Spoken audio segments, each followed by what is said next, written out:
नमस्कार दोस्तों, स्वागत है आपका सिद्धवाइस में। सिद्धवाइस की तरफ से हमने जो एनसीईआरटी की डिकोडिंग सीरीज चालू की है, उस सीरीज में हम बात कर रहे हैं जो 8वीं क्लास के एनसीईआरटी जियोग्राफी की बुक है, उस बुक की यहाँ पर हम बात कर रहे हैं। तो आज हम इस बुक के दूसरे चैप्टर को पढ़ने जा रहे हैं, जिसका नाम है land, soil, water, natural vegetation and wild life resources. मतलब आज के इस लेक्चर में इन डिटेल में यहाँ पे जो भी हमारे महत्वपूर्ण नेचुरल रिसोर्सेस है उनको इन डिटेल में समझने की कोशिश करेंगे। सबसे पहले यहाँ पे हम शुरुआत करेंगे लैंड से। तो चलिए समझते हैं लैंड को। Land is among the most important natural resource. It cover only about 30% of the total area of the earth's surface, and all part of this small percentage are not habitable. The uneven distribution of the population in different parts of the world is mainly due to the varied characteristics of the land and climate. तो देखिए, जो हमारे natural resources है उनमें सबसे महत्वपूर्ण role अदा करने का काम लैंड के द्वारा किया जाता है। जो हमारा अर्थ का सरफेस है उसके कुल 29 मतलब एन एवरेज 30% एरिया पे हमें लैंड देखने को मिलती है, और जो 70% एरिया है वहां पे हमें पानी देखने को मिलता है। यहाँ पे जो भी लैंड हमें हमारे अर्थ के सरफेस पे देखने को मिलती है वो पूरी तरह से एक जैसी हमें देखने को नहीं मिलती, उसमें कई सारी भिन्नता हमें देखने को मिलती है, जिसके कारण हर जगह की लैंड जो मानवीय निवास के लिए उपयुक्त हमें देखने को नहीं मिलती। क्योंकि कुछ जगहों पे हमें पहाड़ देखने को मिलते हैं, किसी एक जगह पे हमें रेतीला एरिया देखने को मिलता है, तो किसी एक एरिया में जो क्लाइमेट है उतना फेवरेबल हमें नहीं दिखाई देता, जहां पे हम जो हैबिटेबल सेटलमेंट है उसको इस्टेब्लिश कर सके। यहाँ पे जो मानवीय बस्ती है उसके लिए सबसे महत्वपूर्ण दो फैक्टर हमें देखने को मिलते हैं, जिनमें से एक है लैंड और दूसरा है क्लाइमेट। मतलब किसी एक जगह पे जो पॉपुलेशन है उसकी डेंसिटी कितनी है उसको डिसाइड करने के लिए सबसे महत्वपूर्ण दो फैक्टर यहाँ पे हमें लैंड और जो क्लाइमेट है, जो वातावरण है, उसके दरमियान ही देखने को मिलते हैं। यहाँ पे साइड में एक डू यू नो देखने को मिल रहा है, उसको जरा देख लेते हैं। 90% of the world's population occupy only 30% of the land area. Remaining 70% of the land is either sparsely populated or inhabited. तो देखिए, जो हमारे विश्व की 90% जो पॉपुलेशन है, जो जनसंख्या है, उसने लगभग 30% एरिया का जो लैंड है उसी को कवर किया है। मतलब हमारे विश्व की 90% जो पॉपुलेशन है वो 30% एरिया पे ही निवास करती है, और जो बची हुई 10% जो पॉपुलेशन है उसका निवास हमें लगभग 70% जो जमीन है वहां पे देखने को मिलता है। तो इस प्रकार का डिफरेंस हमें हमारे अर्थ के सरफेस पे जो सेटलमेंट्स है उसमें देखने को मिलता है। चलते हैं आगे। The rugged topography, steep slope of the mountains, low-lying areas susceptible waterlogging, desert areas, thick forests are normally sparsely populated or uninhabited. Plains, river valley offer suitable land for agriculture. Hence, these are densely populated areas. तो यहाँ पे विश्व के कौन से ऐसे area है जहाँ पे जो पॉपुलेशन की डेंसिटी है वो हमें कम देखने को मिलती है। इनमें से सबसे पहला एरिया हमें यहाँ पे देखने को मिलता है माउंटेन, मतलब पहाड़ी एरिया। जो पहाड़ी एरिया होता है वहां पे का जो टोपोग्राफी होता है, वहां के जो भूरूप होते हैं वो हमें रज देखने को मिलते हैं। मतलब वो एक प्रकार से फ्लैट या एक जैसे हमें नहीं देखने को मिलते। वहां पे कई सारे स्टीप स्लोप हमें देखने को मिलते हैं, जिसके कारण वहां पे सेटलमेंट बनाना काफी मुश्किल काम बन जाता है। उसी समय जो वाटर लॉगिंग एरिया होते हैं और जो डेजर्ट का एरिया होता है उस एरिया में भी हम सेटलमेंट को या जो निवास स्थल है उसको इस्टेब्लिश नहीं कर सकते। वाटर एरिया देखिए, इस प्रकार का जो डिप्रेशन का एरिया होता है, इस प्रकार के एरिया में यहाँ पे पानी जमा होने के कारण यहाँ पे जो ऊपर की जो जमीन है एक प्रकार से कीचड़ बनती हुई हमें देखने को मिलती है और इस जमीन पे हम घर या निवास स्थल नहीं बना सकते। उसी समय जो डेजर्ट का एरिया होता है, डेजर्ट के एरिया में हर तरफ हमें रेतीली जमीन देखने को मिलती है और उस एरिया का जो क्लाइमेट होता है उसी समय वहां की जो जमीन होती है उस जमीन में जो पानी होता है उसकी मात्रा काफी कम हमें देखने को मिलती है, जिसके कारण वहां पे उस एरिया में सरवाइव करना काफी मुश्किल या दिक्कतों भरा हमें देखने को मिलता है। उसी कारण उस एरिया में भी हमें ज्यादा पॉपुलेशन या जनसंख्या देखने को नहीं मिलती। उसी समय जो विश्व के थिक फॉरेस्ट है जैसे कि अमेज़न के जंगल हमें देखने को मिलते हैं। उसी समय जो हमारा इंडिया है, हमारे इंडिया में जो नॉर्थ ईस्ट का जो एरिया है वहां पे काफी अधिक मात्रा में फॉरेस्ट देखने को मिलता है और ये जो फॉरेस्ट है वो काफी थिक या काफी घने हमें देखने को मिलते हैं। यहाँ पे ये जो फॉरेस्ट है इस एरिया में जो ट्रांसपोर्ट की फैसिलिटीज है उसका डेवलपमेंट करना काफी मुश्किल हो जाता है, जिसके कारण जो विश्व के दूसरे इलाके हैं उन इलाकों से ये जो एरिया है उतना कनेक्टेड हमें देखने को नहीं मिलता, जिसके कारण इस एरिया के विकास में कई सारे बाधाएं आती हुई हमने देखी है। और उसी कारण इस एरिया में जो पॉपुलेशन है, जो जनसंख्या है वो काफी कम हमें देखने को मिलती है।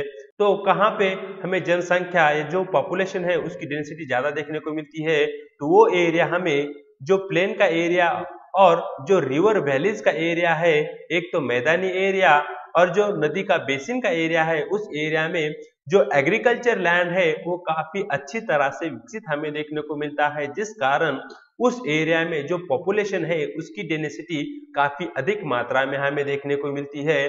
और विश्व की सबसे अधिक मात्रा में जो पॉपुलेशन है वो हमें जो प्लेन एरिया और जो रिवर का वैली का एरिया है वहीं पे देखने को मिलती है। तो इस प्रकार से जो हमारा अर्थ है उसके सरफेस पे जो लैंड है उस पे किस प्रकार से जो पॉपुलेशन का डिस्ट्रीब्यूशन है उसको यहाँ पे हमने देखा। अब यहाँ पर हम जो जमीन है उसके हमारे लिए क्या क्या यूज है, उसके क्या क्या लाभ है उसको जरा देख लेते हैं। Land is used for the different purposes such as agriculture, forestry, mining, building houses, roads, setting up the industries. This is commonly termed as land use. The use of the land is determined by physical factors such as topography, soil, climate, minerals, and availability of water. Human factors such as population and technology are also important determinants of the land use pattern. देखिए, जो हमारे अर्थ का surface का जो area है वहां पे जो हमें 30% एरिया पे जो लैंड देखने को मिलती है, जो उसका यूज है वो भिन्न भिन्न कार्यों के लिए किया जाता है। सबसे अधिक मात्रा में हमारे विश्व में जो लैंड का यूज होता है वो एग्रीकल्चर के लिए होता है। उसके बाद दूसरे एरिया में हमें जंगल देखने को मिलते हैं, कई सारे एरियाओं में हमने खदानें देखी है और सबसे महत्वपूर्ण लैंड यूज यहाँ पे हमने जो घर हमने बनाए हैं, जो बिल्डिंग्स हमने बनाए हैं उसके लिए किया जाता है। उसी समय जो ट्रांसपोर्ट है, जो आवागमन है उसके लिए हमें रोड चाहिए और रोड्स के लिए भी हमने जो लैंड है, जो जमीन है उसका इस्तेमाल किया है। उसी समय जो औद्योगिक विकास हमने किया है उसके लिए भी लैंड का यूज हमने काफी अधिक मात्रा में किया है। तो इस प्रकार से जो भिन्न भिन्न कार्यों के लिए जो लैंड का हमने यूज किया है उसी को कहा जाता है लैंड यूज। यहाँ पे जो भी लैंड यूज हम करते हैं उसको डिटरमाइन करने के लिए, उसको निश्चित करने के लिए कुछ फिजिकल फैक्टर होते हैं। मतलब किस एरिया में कौन सा लैंड यूज होगा, इसके लिए वहां पे उस एरिया का जो टोपोग्राफी है वो किस प्रकार का है वो काफी महत्वपूर्ण रोल अदा करता है। जैसे कि अगर किसी एक एरिया में अगर हमें माउंटेन दिखे, पहाड़ दिखे, तो उस एरिया में ज्यादा सेटलमेंट हमें देखने को नहीं मिलेगी। लेकिन जैसे ही हम मैदानी इलाके की तरफ जाए तो उस एरिया में जो जमीन होती है वो पूरी तरह से फ्लैट होती है, तो उस एरिया में जो सेटलमेंट होता है उसका विकास काफी अधिक मात्रा में हमें देखने को मिलता है और उस एरिया में जो जनसंख्या है उसका घनत्व भी ज्यादा देखने को मिलता है। उसी समय अगर किसी एक एरिया की सॉइल फर्टाइल है तो डेफिनेटली उस एरिया में जो एग्रीकल्चर है उसका डेवलपमेंट हमें देखने को मिलेगा। तो उसी कारण उस एरिया में ज्यादा जनसंख्या होगी और उस एरिया की जो सॉइल है उसका यूज हमें खेती के लिए देखने को मिलेगा। उसी समय अगर किसी एक एरिया में जो क्लाइमेट फेवरेबल हो तो उस एरिया में या तो हम खेती कर सकते हैं या दूसरे किसी एक्टिविटी के लिए उस एरिया का क्लाइमेट सहायक हो तो वो भी यहाँ पे हम यूज कर सकते हैं। उसी समय जो पठारी एरिया होता है, मतलब जो प्लेटो का एरिया होता है, वहां पे मिनरल्स की अवेलेबिलिटी काफी अधिक मात्रा में हमें देखने को मिलती है। तो उस एरिया में कई सारे खदानें या माइंस हमें देखने को मिलेगी, और जिस किसी भी एरिया में वाटर की अवेलेबिलिटी हमें देखने को मिलती है, उस एरिया में सबसे पहले हमें घर देखने को मिलेंगे। उसी समय कई सारी फैक्ट्रीज देखने को मिलेगी, और उसी समय यहाँ पे हमें काफी अधिक मात्रा में खेती भी देखने को मिलेगी। तो मतलब जिस किसी भी एरिया में जमीन और जो वाटर की अवेलेबिलिटी अगर सही मात्रा में हो, तो डेफिनेटली उस एरिया का जो पॉपुलेशन का जो घनत्व होगा वो काफी अधिक हमें देखने को मिलेगा। उसी समय जिस प्रकार से कुछ फिजिकल फैक्टर जो लैंड यूज का जो पैटर्न है उसको अफेक्ट करते हैं, उसी समय कुछ ह्यूमन फैक्टर मनुष्य के द्वारा बनाए गए कुछ ऐसे भी घटक होते हैं, वो भी जो जमीन का यूज है उस पैटर्न को अफेक्ट करते हैं, जिनमें सबसे पहला है पॉपुलेशन और दूसरा है टेक्नोलॉजी। यहाँ पे पॉपुलेशन का एक एग्जांपल हम लेंगे तो देखिए, जो शहरी इलाका होता है, शहरी इलाके में हमें ज्यादा पॉपुलेशन देखने को मिलती है एज कंपेयर टू जो विलेज का एरिया होता है। तो शहरी इलाके में जो भी जमीन होगी उसका इस्तेमाल जो घर है वो घरों को बनाने के लिए, उसी समय उस एरिया में कई सारे इंडस्ट्रीज का इस्टेब्लिशमेंट हमें देखने को मिलेगा, रोड्स बनेंगे, सिनेमा हॉल्स बनेंगे, मॉल्स बनेंगे, मतलब इस प्रकार की जो स्ट्रक्चर है उसके लिए वहां की जो लैंड है उसका यूज हमें देखने को मिलेगा। उसी समय जो विलेज का एरिया है, विलेज के एरिया की जो लैंड होगी वो सबसे अधिक मात्रा में खेती के लिए या एग्रीकल्चर के लिए उसका इस्तेमाल हमें देखने को मिलेगा। उसी समय किसी एक एरिया में अगर टेक्नोलॉजी काफी तरह से विकसित हो तो उस एरिया में जो इंडस्ट्रियल डेवलपमेंट है वो भी हमें देखने को मिलेगा। और जिस किसी भी एरिया की लैंड जहां पे हम ह्यूमन सेटलमेंट बनाना मुश्किल काम है, लेकिन टेक्नोलॉजी की सहायता से वहां पे भी हम सेटलमेंट बना सकते हैं। तो इस प्रकार से हमने जो हमारी जमीन है वो किन किन कार्यों के लिए इस्तेमाल की जाती है, उसी समय वो जो जमीन है वो किस कार्य के लिए यूज की जाएगी, उसको निर्धारित करने वाले जो कोई भी फैक्टर है उनकी यहाँ पर हमने बात की। यहाँ पे एक टेबल दिया गया है, इस टेबल में जो विश्व के कुछ महत्वपूर्ण देश है उन देशों में जो लैंड यूज है वो किसके लिए किया जाता है उसको इन परसेंटेज में बताया गया है। सबसे पहले यहाँ पे हमें एक नंबर पे ऑस्ट्रेलिया देखने को मिल रहा है। देखिए, जो ऑस्ट्रेलिया देश है वहां पे 6% जो जमीन है उसका इस्तेमाल क्रॉप मतलब एग्रीकल्चर लैंड के तौर पे किया जाता है, और जो पास्चर का जो एरिया है वो हमें 56% देखने को मिलता है। यहाँ पे ऑस्ट्रेलिया में हमें 14% एरिया पे फॉरेस्ट देखने को मिलता है। तो इस प्रकार के Brazil, Canada, China, France, India, Japan, Russia, UK, US, यहाँ पे विश्व के जो महत्वपूर्ण देश है उन देशों में इस प्रकार से लैंड का यूज हमें देखने को मिलता है। अगर यहाँ पे हम हमारे इंडिया की बात करें तो देखिए, सबसे अधिक मात्रा में हमारे यहाँ जो जमीन है उसका इस्तेमाल खेती के लिए मतलब जो क्रॉप लैंड है उसके लिए किया जाता है। दूसरे नंबर पे यहाँ पे हमें सबसे अधिक हमारी जमीन अंडर द फॉरेस्ट देखने को मिलती है, मतलब दूसरे नंबर पर सबसे अधिक एरिया में हमारे यहाँ जंगल देखने को मिलते हैं, और आखिर में हमें हमारे यहाँ 4% जमीन पे ही पास्चर देखने को मिलते हैं। तो इस प्रकार से विश्व के जो भिन्न भिन्न देश है उन देशों में जो लैंड है उसका यूज पैटर्न यहाँ पे हमने देखा। Land can be also be divided on the basis of private land and community land. Private land is owned by individuals. Community land is owned by the community for the common use like collection of the fodders, fruits, nuts and medicinal herbs. These community land are also called common property resources. The quality of the land also differ from place to place. People started encroaching the common land to build up commercial area, housing complex in the urban area and expand the agriculture land in rural area. Today, the vast changes in the land use pattern also reflect the cultural changes in the society. Land degradation, landslides, soil erosion and desertification are the major threats to environment because of the expansion of the agriculture and constructional activities. तो देखिए, जो हमारी जमीन है उसको अगर हम divide करें तो उसके हमें दो प्रकार देखने को मिलते हैं, जिनमें एक है प्राइवेट लैंड और दूसरा है कम्युनिटी लैंड। यहाँ पे जो प्राइवेट लैंड होता है it is owned by a particular person, मतलब एक ही व्यक्ति के द्वारा उसको ओवन किया जाता है, एक ही व्यक्ति का उस पे मालिकाना हक हमें देखने को मिलता है। लेकिन जो कम्युनिटी लैंड होता है, कम्युनिटी लैंड पे जो मालिकाना हक होता है वो हमें कम्युनिटी का पूरे समाज का देखने को मिलता है, और ये जो लैंड होती है उसका हमें कॉमन यूज देखने को मिलता है। जैसे कि जो कम्युनिटी लैंड होती है उसका कॉमन तौर पे जो यूज होता है वो फॉडर कलेक्शन, मतलब जो जानवर होते हैं उनका जो चारा होता है उनके कलेक्शन में वहां पे हमें कम्युनिटी लैंड का यूज देखने को मिलता है। उसी समय उस एरिया के जो भी फल हमें देखने को मिलते हैं उन पे मालिकाना हक हमें उस कम्युनिटी का देखने को मिलता है, और उस एरिया में जो भी मेडिसिनल प्लांट्स होते हैं उन पे भी हमें पूरे कम्युनिटी का हक देखने को मिलता है। यहाँ पे इस प्रकार की जो कम्युनिटी लैंड होती है उसे एक तौर से हम कॉमन प्रॉपर्टी रिसोर्सेज भी कह सकते हैं, क्योंकि वो सबके लिए अवेलेबल होती है, उसका यूज सब लोगों के द्वारा किया जाता है। उसी समय जो जमीन होती है उसकी जो क्वालिटी होती है, उसकी जो उपजाऊ क्षमता होती है वो हमें प्लेस टू प्लेस भिन्न भिन्न देखने को मिलती है। मतलब किसी एक एरिया की जमीन अगर उपजाऊ है तो उसी समय ऐसा नहीं होगा कि दूसरे एरिया की जमीन भी उतनी ही उपजाऊ हो।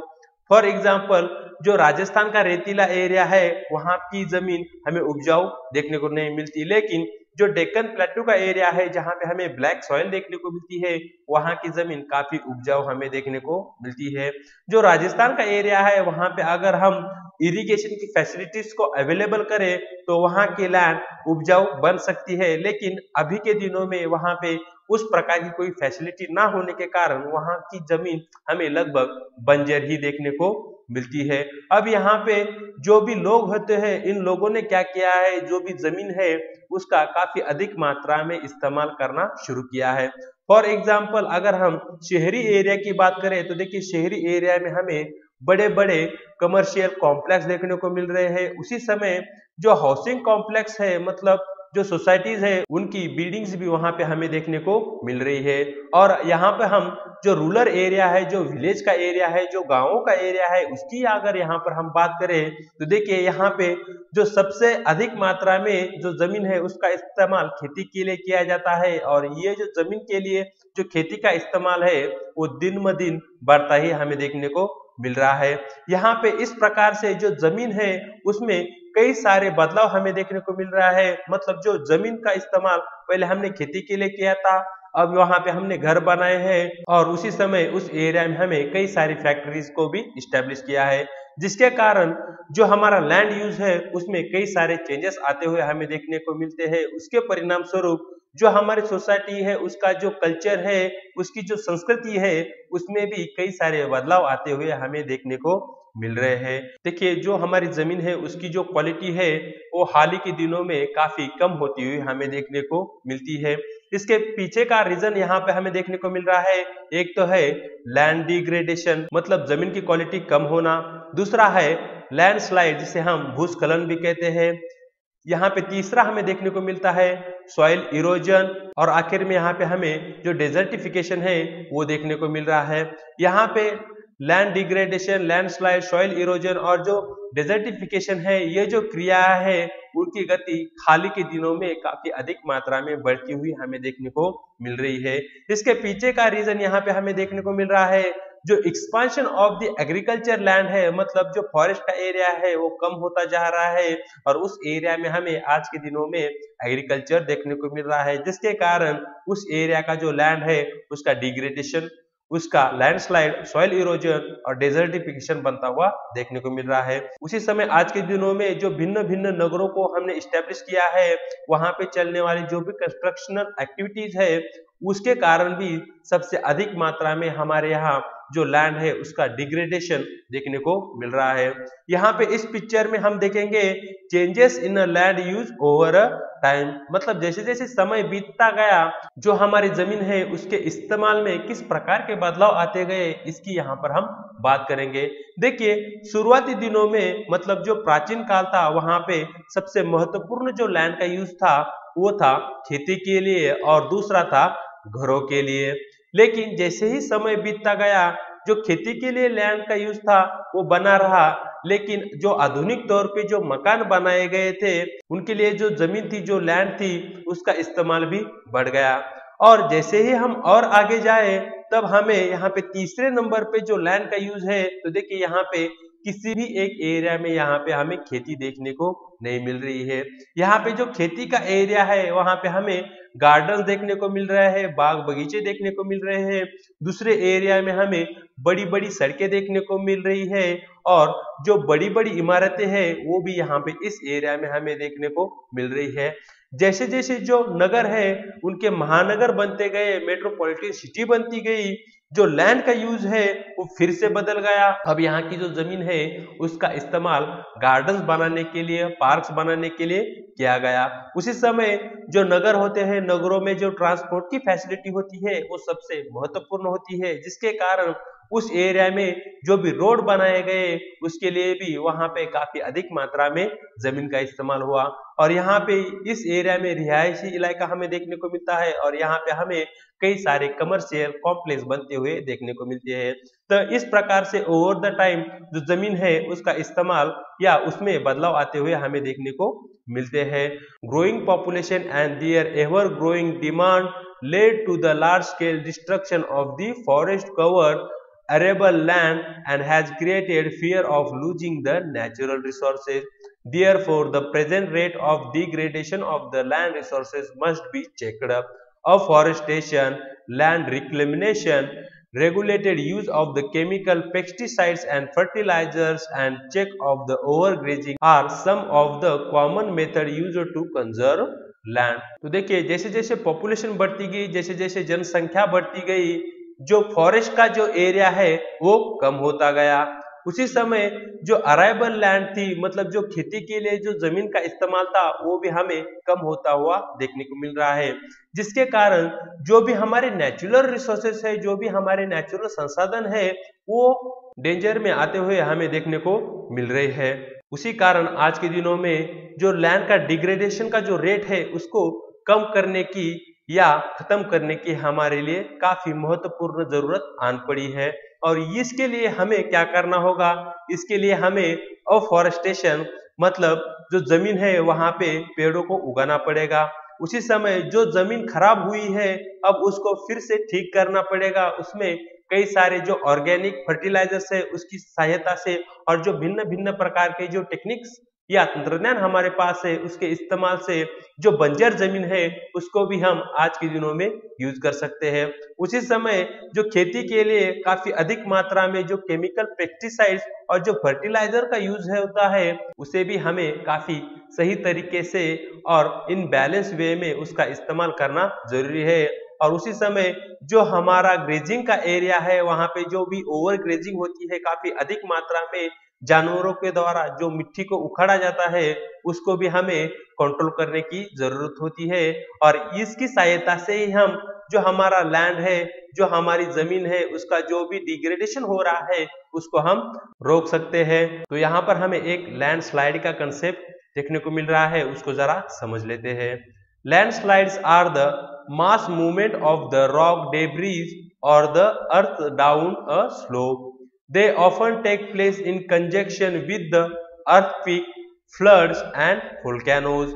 A prolonged spell of the rainfall can be causes heavy landslide that can block the flow of the river for quite some time. The formation of the river block can causes havoc to the settlement downstream on its bursting. In the hilly terrain, landslides have been a major and widely spread natural disaster that often strike life and property, occupy a position of major concern. तो सबसे पहले यहाँ पर हम जो landslide का process है उसको समझने की कोशिश करेंगे। तो देखिए जो माउंटेन का एरिया होता है, जो पहाड़ी एरिया होता है, उस एरिया में किसी एक कारण काफी अधिक मात्रा में यहाँ से जमीन, मिट्टी और जो भी रॉक्स होते हैं वो नीचे की तरफ धंसने लगते हैं, नीचे की तरफ खिसकने लगते हैं, जिसके कारण यहाँ पे नीचे के एरिया में जो कोई भी मानव बस्ती हो या जो कोई भी जमीन हो वो पूरी तरह से इसके नीचे दबती हुई हमें देखने को मिलती है। अब इस प्रकार की जो mass movement of the rock या जमीन की हमें देखने को मिलती है उसी को कहा जाता है लैंडस्लाइड। यहाँ पे जो पिक्चर हमें दी गई है लैंडस्लाइड की, इस पिक्चर के माध्यम से आप आसानी से लैंडस्लाइड को समझ सकते हैं, जिसे हिंदी में भूस्खलन भी कहा जाता है। तो देखिए यहाँ पे ये माउंटेन का एरिया है और माउंटेन का जो बॉटम का एरिया है वहां पे हमें ये मानवीय बस्ती देखने को मिल रही है। यहाँ पे इस एरिया में लैंडस्लाइड होता हुआ हमें देखने को मिल रहा है। इस एरिया की जो भी जमीन थी, जो भी चट्टाने या मिट्टी थी, वो पूरी तरह से खिसक कर यहाँ पे इस एरिया में मतलब रिहायशी इलाकों में आती हुई हमें देखने को मिलती है, जिसके कारण यहाँ पे हमें जो हमारी प्रॉपर्टी या जो हमारा जीवन है, जो हमारी लाइफ है, उसको काफी अधिक मात्रा में हानि पहुंचती हुई देखने को मिलती है। यहाँ पे इस प्रकार की जो लैंडस्लाइड्स हमें देखने को मिलती है उसके सबसे महत्वपूर्ण कारण है अर्थक्वेक, फ्लड एंड वोल्केनो। मतलब जिस किसी भी एरिया में वोल्केनो, फ्लड और जो अर्थक्वेक मतलब जो भूकंप की जो एक्टिविटीज होती है वो अगर हमें देखने को मिले तो उस एरिया में सबसे अधिक मात्रा में हमें भूस्खलन या लैंडस्लाइड देखने को मिल सकती है। उसी समय किसी एक एरिया में जो रेनफॉल का जो पीरियड है अगर वो ज्यादा हो और उसी समय जो रेनफॉल की मात्रा अगर उस एरिया में हमें ज्यादा देखने को मिले तो उस एरिया में भी हमें लैंडस्लाइड देखने को मिल सकता है। अब यहाँ पे जो पहाड़ी एरिया होता है, पहाड़ी एरिया से जो भिन्न भिन्न प्रकार की जो नदियां बहती है, यहाँ पे ये जो नदियां होती है लैंडस्लाइड की वजह से पूरी तरह से ब्लॉक हो जाती है। अब यहाँ पे ये जो नदियां होती है ब्लॉक होने के कारण जो इसका पीछे का एरिया है उस एरिया में एक प्रकार से डैम बनता हुआ हमें देखने को मिलता है। मतलब इस एरिया में जो पानी है वो स्टोर होगा, लेकिन जैसे जैसे बरसात आगे बढ़ती जाएगी, जैसे जैसे नदी से पानी इस डैम में ज्यादा से ज्यादा आता जाएगा, यहाँ पे ये जो ब्लॉक बना है वो टूटने का खतरा कभी भी बना रहता है, जिसके कारण यहाँ से जो नीचे के एरिया में जो भी सेटलमेंट है, जो भी गांव होंगे या शहर हमें नदी के किनारे देखने को मिलते हैं, they can be flood out. मतलब यहाँ पे पूरी तरह से पानी बह सकता है, जिसके कारण यहाँ पे जो भी ब्लॉक बना है उसको चेक करना सबसे महत्वपूर्ण कार्य बन जाता है। अगर हम हिली एरिया की बात करें, हिली एरिया में लैंडस्लाइड सबसे महत्वपूर्ण नेचुरल डिजास्टर बनता हुआ हमें देखने को मिलता है। अब यहाँ पर बात करेंगे सॉइल की, अब यहाँ पर हम बात करेंगे जमीन की। The thin layer of the grainy substances covering the surface of the earth is called soil. It is closely linked to land. Landform determines the type of soil. Soil is made up of organic matter, minerals, weathered rocks found on the earth. This happens through the process of weathering. The right mix of the minerals and organic matter make the soil fertile. तो देखिए सबसे पहले हम soil किसे कहेंगे, तो देखिए जो हमारा अर्थ का जो सरफेस का एरिया है, सरफेस के एरिया पे छोटे छोटे कंकरों की एक मृदा हमें देखने को मिलती है। छोटे छोटे कंकरों में यहाँ पे जो भिन्न भिन्न प्रकार के मिनरल्स और जो ऑर्गेनिक मैटर है वो बिखरे हुए हमें देखने को मिलते हैं। अब यहाँ पे ये जो छोटे छोटे सब्सटेंस हमें देखने को मिलते हैं, इनके इस्तेमाल से ही हम यहाँ पे खेती करते हैं। मतलब सबसे ऊपर की जो लेयर है जहाँ पे हमें काफी छोटे छोटे मिट्टी के कंकर देखने को मिलते हैं, उसी को कहा जाता है सॉइल। और ये जो सॉइल होती है, वो जो लैंड होती है, वो जो जमीन होती है, उससे काफी अच्छी तरह से लिंक हमें देखने को मिलती है। यहाँ पे सरफेस पे एरिया पे किस प्रकार की सॉइल होगी, या वो ब्लैक होगी, या वो रेड होगी, या वो रेतीली होगी, उसको डिटरमाइन करने का काम, उसको निश्चित करने का काम जो रॉक होता है वो किस प्रकार का हमें देखने को मिलता है, उस रॉक पे वो डिपेंड करता है। तो देखिए जो सॉइल होता है, सॉइल में खासकर हमें ऑर्गेनिक मैटर्स देखने को मिलते हैं।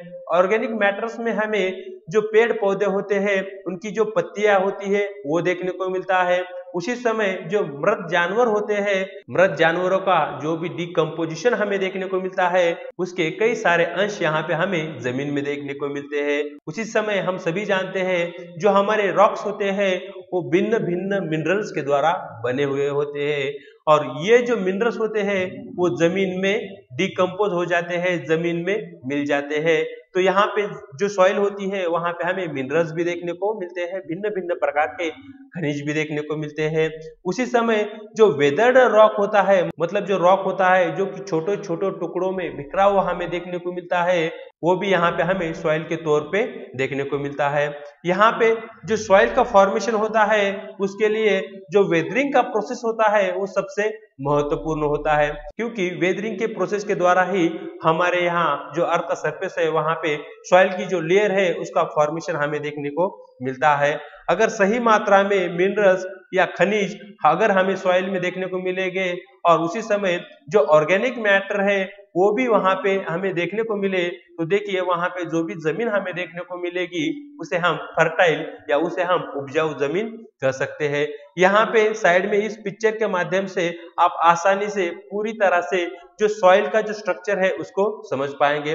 देखिए सबसे पहले यहाँ पे नीचे पेरेंट रॉक हमें देखने को मिल रहा है, जिसमें हमें कई सारे पत्थर या कंकर देखने को मिल रहे हैं। तो यहाँ पे पेरेंट रॉक देखने को मिलता है, लेकिन यहाँ पे जैसे ही ये जो पेरेंट रॉक है उसका वेदरिंग हो जाएगा, मतलब ये यहाँ पे जो भी पत्थर है उनका बिखराव हमें छोटे छोटे टुकड़ों में होता हुआ देखने को मिलता है। तो यहाँ पे ये इस प्रकार से एक छोटे छोटे कंकरों की दूसरी लेयर बनती हुई हमें देखने को मिलेगी।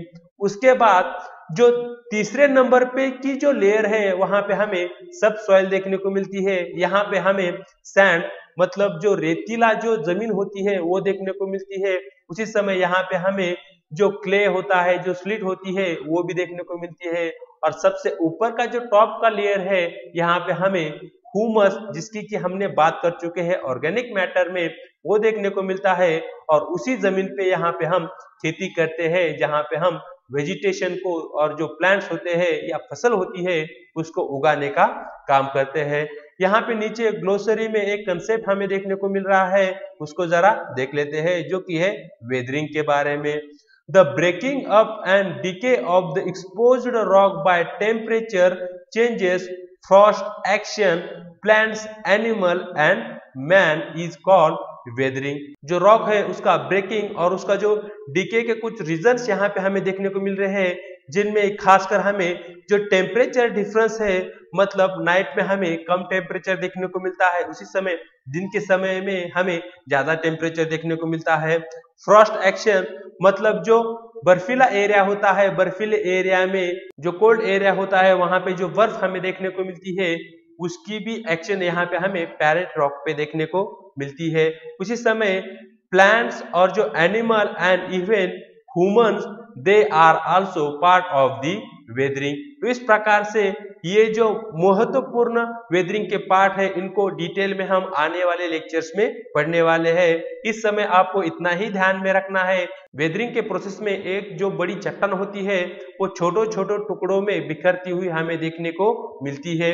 यहाँ पे जो बड़ी चट्टान है वो छोटे छोटे टुकड़ों में बिखरने के सबसे महत्वपूर्ण रीजन यहाँ पे हमें देखने को मिलते हैं, जिनमें एक है टेम्परेचर चेंजेस, दूसरा है फ्रॉस्ट एक्शन, तीसरा प्लांट, एनिमल एंड जो ह्यूमन एक्टिविटीज है वो यहाँ पर हमें देखने को मिलती है।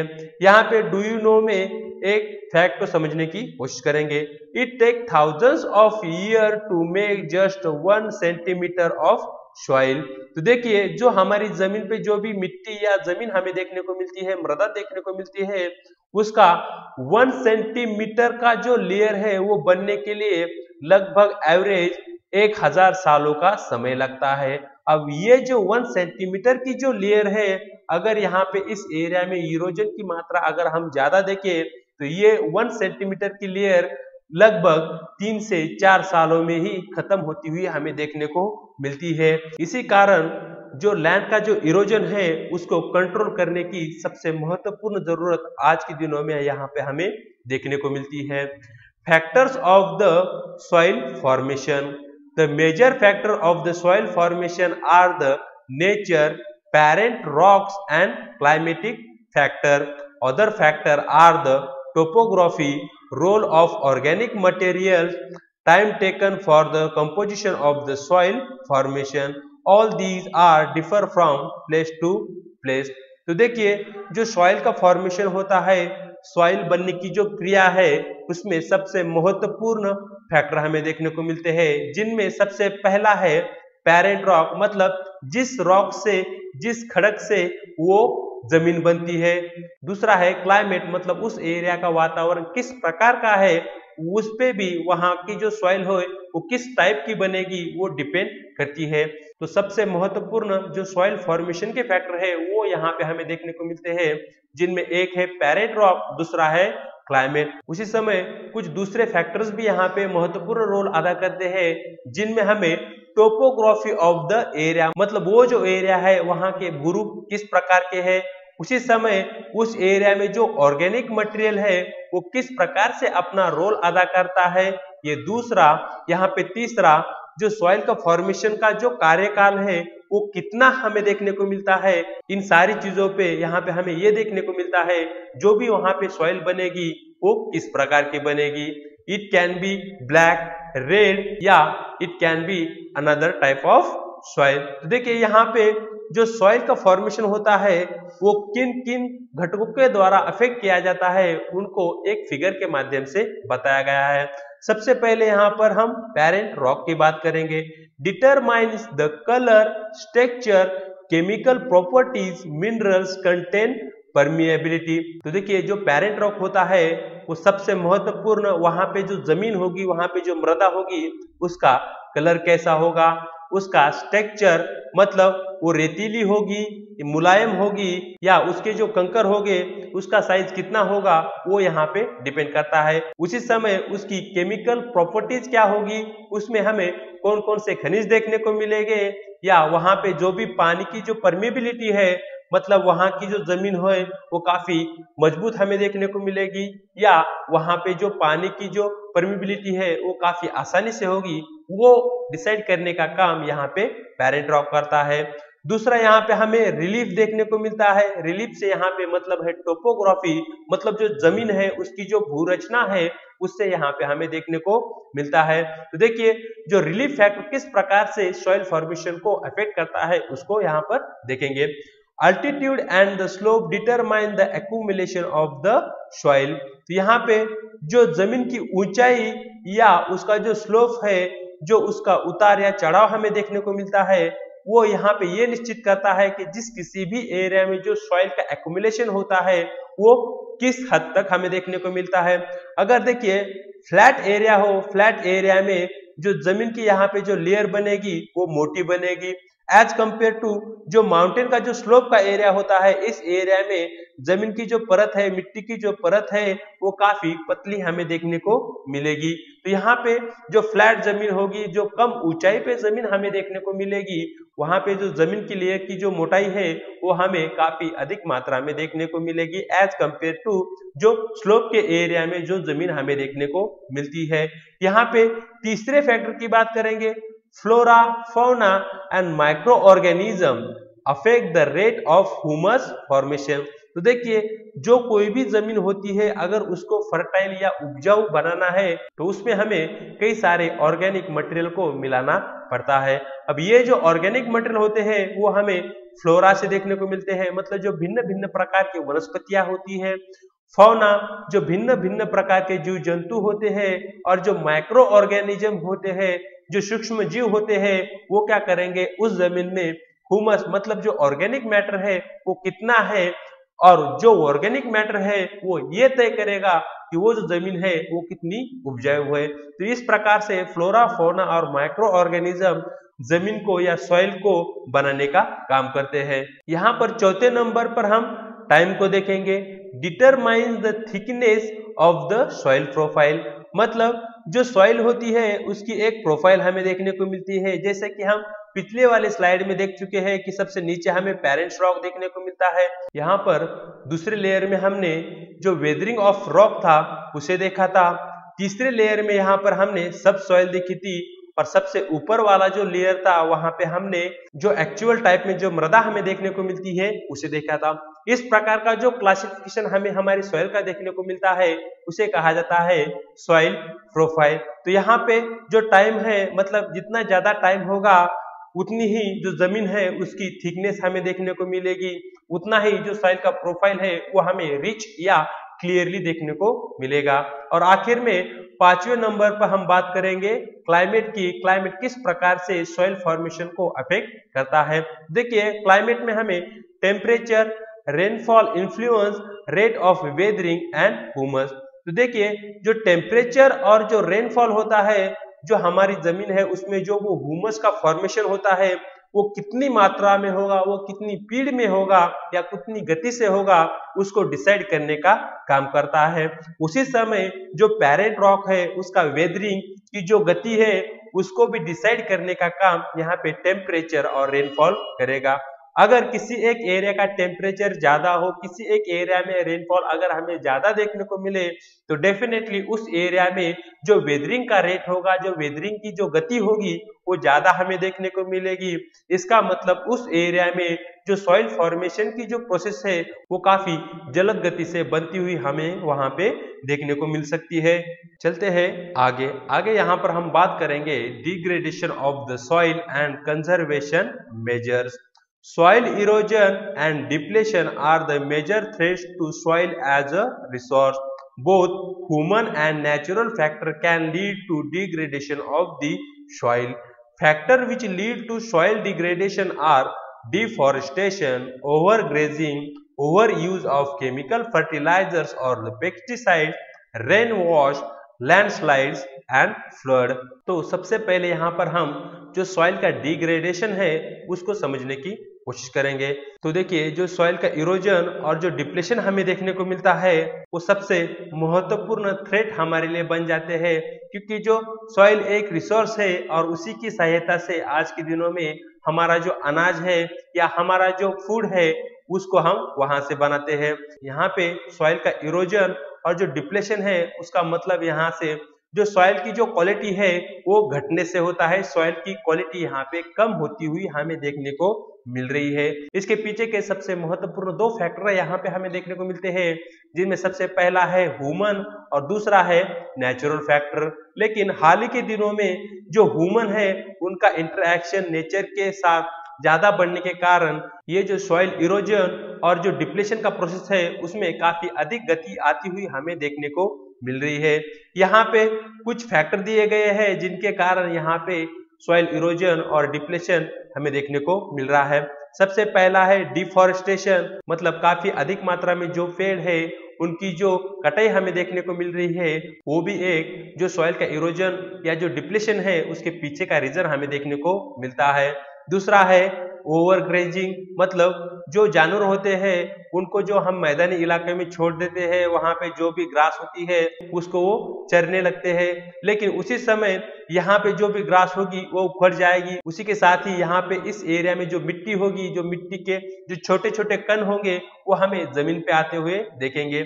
जैसे ही यहाँ पे बरसात होगी, जैसे ही यहाँ पे पानी का बहाव होगा, यहाँ पे जो उखड़ी हुई मिट्टी है वो पानी के साथ बहाकर नदी नालों में चली जाएगी। इसी कारण इस एरिया में काफी अधिक मात्रा में हमें सॉइल का इरोजन देखने को मिल रहा है।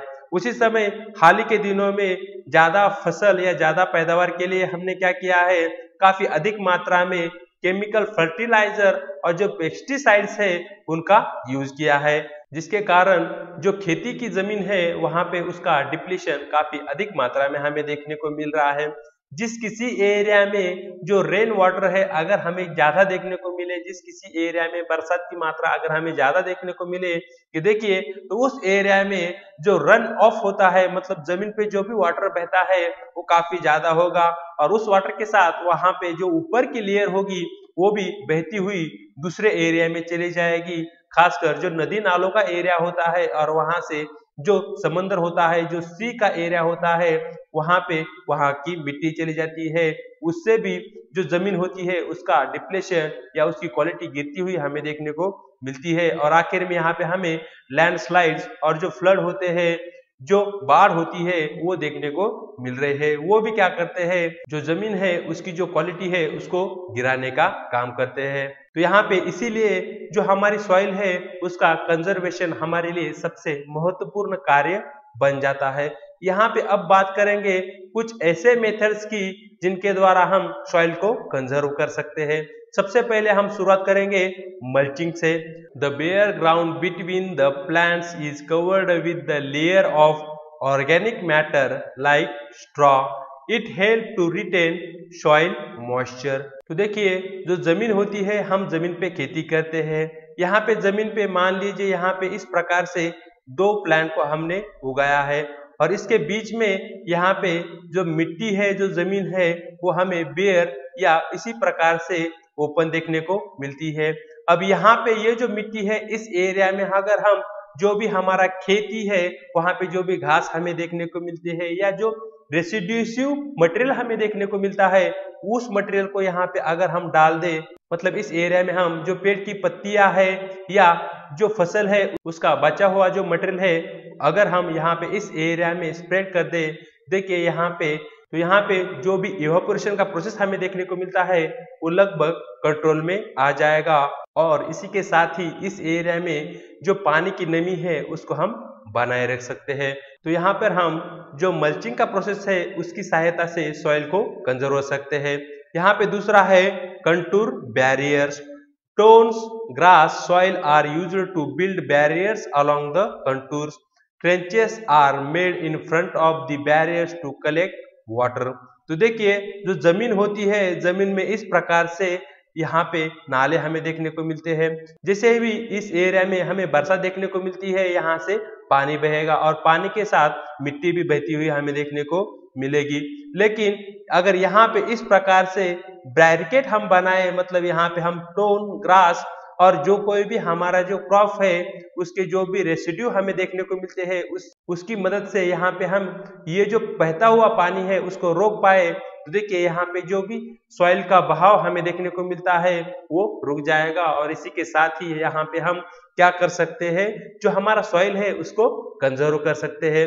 उसी समय यहाँ पे जो बैरिकेड हमने बनाए हैं, इसके सामने यहाँ पे इस एरिया में हम एक गड्ढा बनाए, तो यहाँ पे क्या होगा, यहाँ पे जो भी पानी बहकर आ रहा है वो इस गड्ढे में जमा हो जाएगा, जिसके कारण जो ग्राउंड वाटर है उसका लेवल भी बढ़ने में सहायता होगी। तो इस प्रकार से यहाँ पे हम एक तो जो सॉइल है उसको भी कंजर्व कर पाएंगे और उसी समय जो ग्राउंड वाटर है उसका लेवल भी बढ़ाने में यहाँ पे हमें मदद होगी।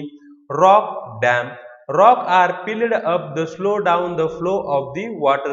These prevent gullies and further soil loss. तो देखिए जो माउंटेन का एरिया होता है, माउंटेन के एरिया में इस प्रकार के वैलीज हमें देखने को मिलती है और ये जो वैलीज होती है इसके बीच से काफी अधिक मात्रा में काफी तेजी से पानी बहता हुआ हमें नीचे की तरफ देखने को मिलता है।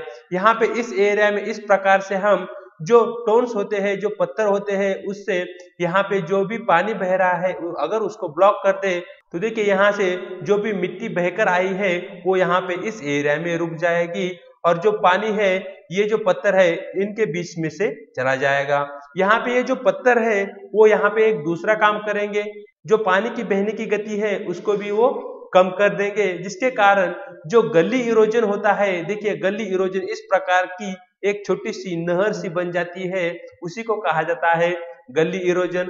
मतलब जो हमारी जमीन है उस जमीन पे छोटी छोटी स्ट्रीम बनती हुई हमें देखने को मिलती है, उन्हीं स्ट्रीम को कहा जाता है गली, और ये जो गलीज बन रही है उसे भी यहाँ पर हम रोक सकते हैं। तो इस प्रकार से जो रॉक डैम है उसकी सहायता से हम जो सॉइल का इरोजन है उसको रोक सकते हैं। यहाँ पे और एक हमें सॉइल कंजर्वेशन का मेथड देखने को मिल रहा है, उसको भी देख लेते हैं। Terrace farming.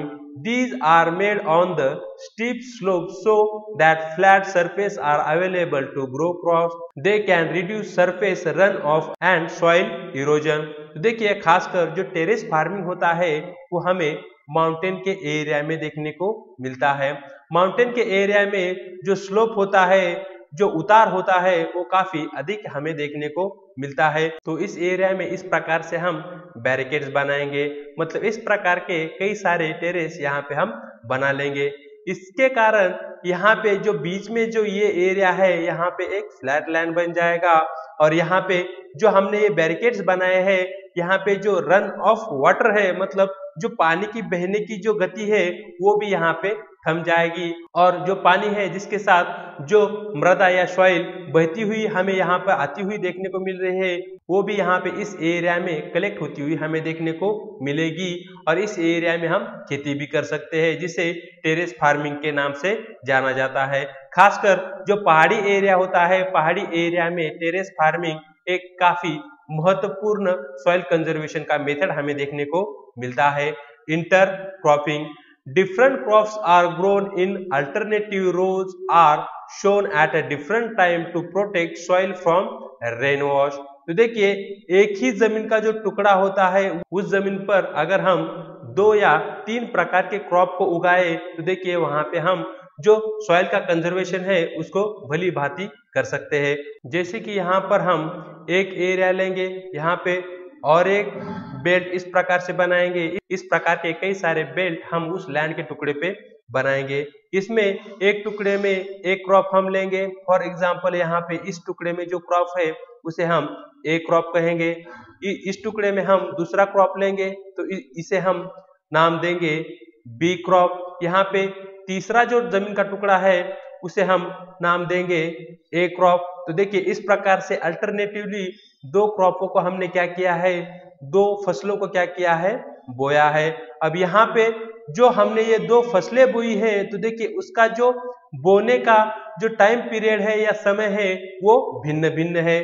मतलब फॉर एग्जांपल जो ये क्रॉप है इसको हमने जून के महीने में बोया है, और जो बी क्रॉप है उसे हमने जो जुलाई का महीना है उस महीने में बोया है। डेफिनेटली इसका जो हार्वेस्टिंग टाइम होगा वो हमें अल्टरनेटिवली देखने को मिलेगा। सबसे पहले यहाँ पे हमें हार्वेस्ट जो ये क्रॉप है उसका देखने को मिलेगा, और दूसरे नंबर पे हमें बी क्रॉप का हार्वेस्टिंग देखने को मिलेगा। तो इस प्रकार की जो क्रॉप की मेथड है अगर उसको हम फॉलो करें तो हम जो सॉइल का कंजर्वेशन है उसको काफी अच्छी तरह से कर पाएंगे। यहाँ पर अब बात करेंगे कंटूर प्लगिंग की।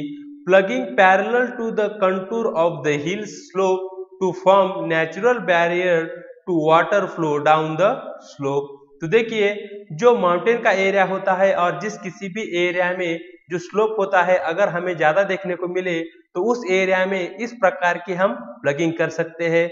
मतलब इस प्रकार की हम जमीन पे खुदाई कर सकते हैं जिसके कारण यहाँ से जो भी वाटर बहने लगेगा बरसात के दिनों में वो उसकी स्पीड यहाँ पे कम होती हुई हमें देखने को मिलेगी। अब ये जो कंटूर प्लगिंग है उसी एरिया में हम कर सकते हैं जिस किसी भी एरिया में जो स्लोप है वो काफी ज्यादा हमें देखने को ना मिले। मतलब जिस किसी भी एरिया में जो स्लोप होता है वो अगर कम है उस एरिया में कंटूर प्लगिंग एक काफी अच्छा विकल्प हमें देखने को मिलता है जो कि सॉइल कंजर्वेशन के लिए महत्वपूर्ण रोल उस एरिया में अदा कर सकता है। Shelter belts in the coastal and the dry region, rows of the tree are planted to check the wind movement to protect the soil cover।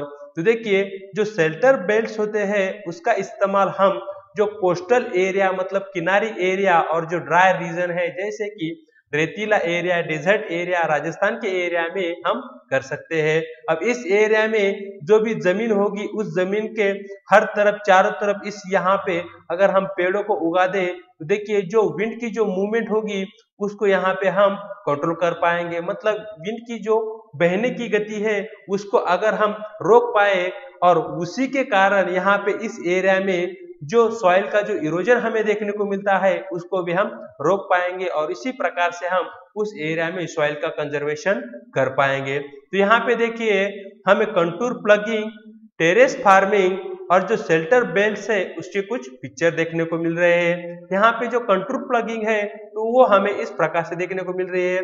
देखिए यहाँ पे इस एरिया में जो जमीन का स्लोप है वो इस तरफ हमें देखने को मिल रहा है और जिसके कारण यहाँ पे हमने यहाँ पे प्लगिंग की है। तो यहाँ पे जो ब्लैक एरिया हमें देखने को मिल रहा है उस एरिया में हमने प्लगिंग की है। मतलब इस एरिया से जो भी पानी बहेगा यहाँ पे उसका जो निछाव है वो काफी ज्यादा बनता हुआ हमें देखने को मिलेगा। यहाँ पे इस प्रकार से पानी बहता हुआ हमें देखने को मिलता है। तो इस एरिया में जो ये ब्लैक बेल्ट्स है वहां पे हमें कंटूर प्लगिंग देखने को मिलती है। यहाँ पर हमें दूसरे पिक्चर में पहाड़ी एरिया देखने को मिल रहा है और ये जो पहाड़ी एरिया है यहाँ पे इस प्रकार से टेरेस फार्मिंग हमें देखने को मिल रही है। देखिए जैसे ही ऊपर की तरफ से जो पानी बहने लगेगा बरसात के दिनों में, तो यहाँ पे ये जो बैरिकेड्स हमने बनाए हैं वो पानी की गति को रोकेगा, जिसके कारण यहाँ पे जो पानी की बहने की गति है वो कम होगी। अगर इस एरिया में पानी के बहने की गति कम होगी तो डेफिनेटली जो सॉइल का इरोजन है वो भी कम यहाँ हमें देखने को मिलेगा। यहाँ पे जो शेल्टर बेल्ट हमें देखने को मिल रहे हैं, तो देखिए यहाँ पे ये जमीन का टुकड़ा हमें देखने को मिल रहा है, और यहाँ पे जो जमीन के टुकड़े का जो चारों तरफ का एरिया है वहां पे हमें इस प्रकार के प्लांटेड देखने को मिलते हैं, जिसकी सहायता से हम जो ड्राई एरिया के रीजन है और जिस किसी एरिया में जो किनारी एरिया है वहां पे जो भी विंड के द्वारा जो भी जमीन का इरोजन हमें देखने को मिलता है उसको वहां पे हम रोक सकते हैं।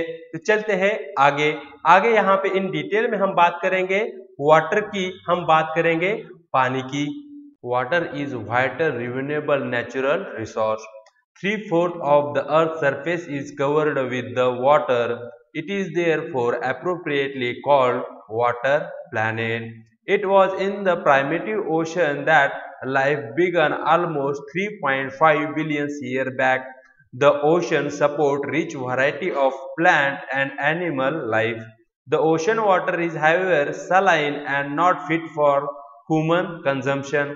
Fresh water accounts only 2.7%. Nearly 70% of these occur in ice sheet and glacier in Antarctica, Greenland and mountain region. तो देखिए जो हमारा अर्थ है, हमारे अर्थ पे वाटर एक महत्वपूर्ण नेचुरल रिसोर्स है। वाटर एक रिन्यूएबल मतलब फिर से रिज्यूनेट होने वाला एक नेचुरल रिसोर्स है।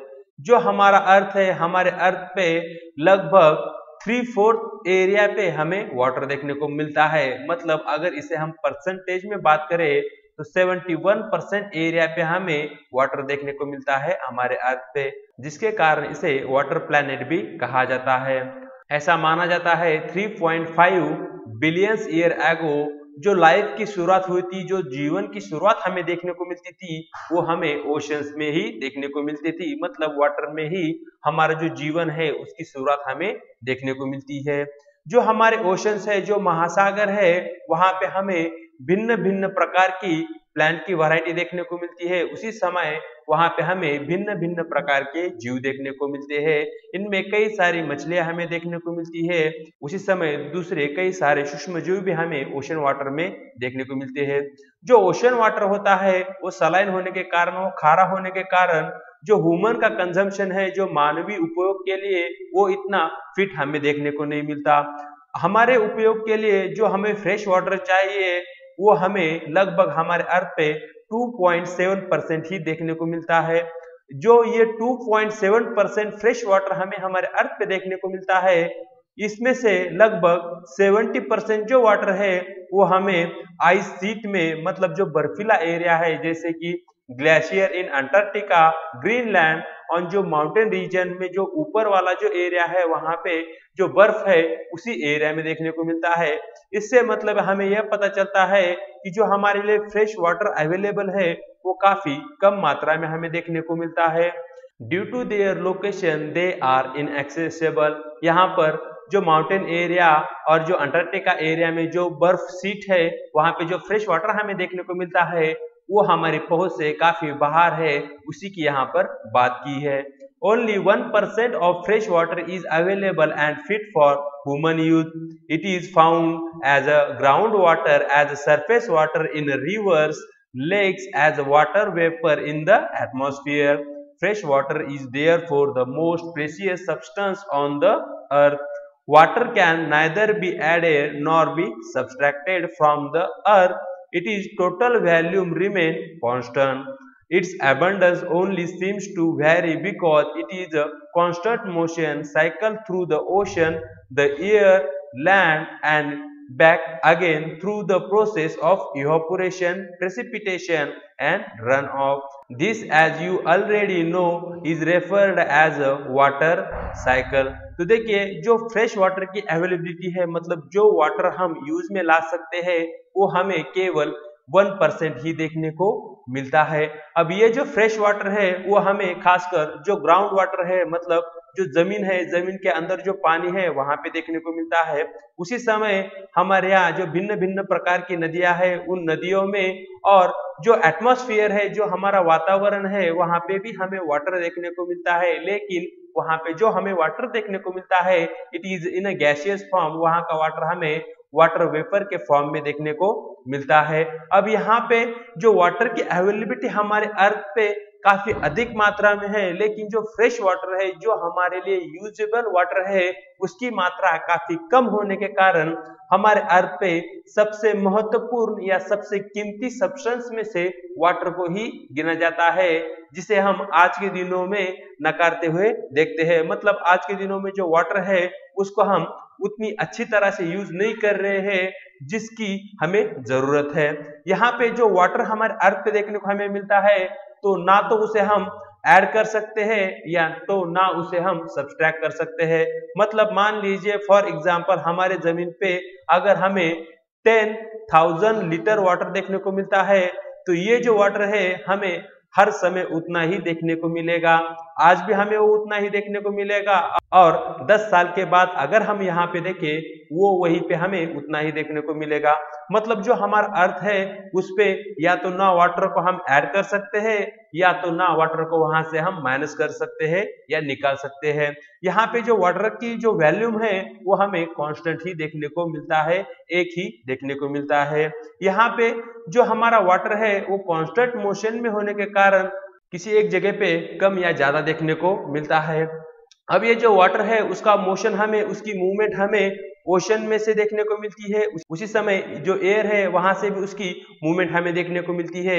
उसी समय जो वाटर है उसकी मूवमेंट हमें land and again back to ocean, इस प्रकार से उसका एक साइकिल सा बन जाता है और उसी को हमने कहा है वाटर साइकिल, जिसकी हमने पिछले वाले लेक्चर में बात की है। वहां पे हमने इन डिटेल में जो वाटर साइकिल है उसको समझा है। Human use huge amount of water not only drinking, washing out, also in the process of production. Water for agriculture, industries, generating electricity through reservoir of dams or other uses. Increasing population, rising demands for food and cash crops, increasing urbanization and rising standard of living are major factor leading to shortage in the supply of fresh water, either due to the drying up of water resources or water pollution. तो देखिए आज के दिनों में जो water हम use करते हैं, सबसे महत्वपूर्ण जो वाटर का यूज है वो हमें ड्रिंकिंग के लिए, मतलब हम पानी पीने के लिए यूज में लाते हैं। लेकिन उसी समय जो हमारे यहाँ प्रोडक्शन होता है, जो भिन्न भिन्न वस्तुओं का उत्पादन होता है, वहां पे भी वाटर की काफी अधिक मात्रा में हमें जरूरत होती है, क्योंकि वहां पे जो कोई भी प्रोडक्ट्स होते हैं उनको क्लीन करना होता है और उनके लिए यहाँ पे हम वाटर का ही यूज करते हैं। उसी समय जो वाटर होता है वो खेती में इरिगेशन के लिए यूज किया जाता है, इंडस्ट्रीज में भी इसका यूज हमें देखने को मिलता है। और हाल ही के दिनों में जो इलेक्ट्रिसिटी है, जो पावर का जनरेशन है, उसमें भी हम वाटर का यूज करते हैं। यहाँ पे जो इलेक्ट्रिसिटी हम जनरेट करते हैं उसके लिए एक बड़ा सा रिजर्वायर या डैम की हमें जरूरत होती है और उसके माध्यम से कई सारी पावर हम वाटर के माध्यम से प्रोड्यूस करते हैं। देखिए आज के दिनों में जो वाटर का यूज है वो काफी बढ़ता हुआ या उसकी डिमांड काफी बढ़ती हुई हमें देखने को मिलती है।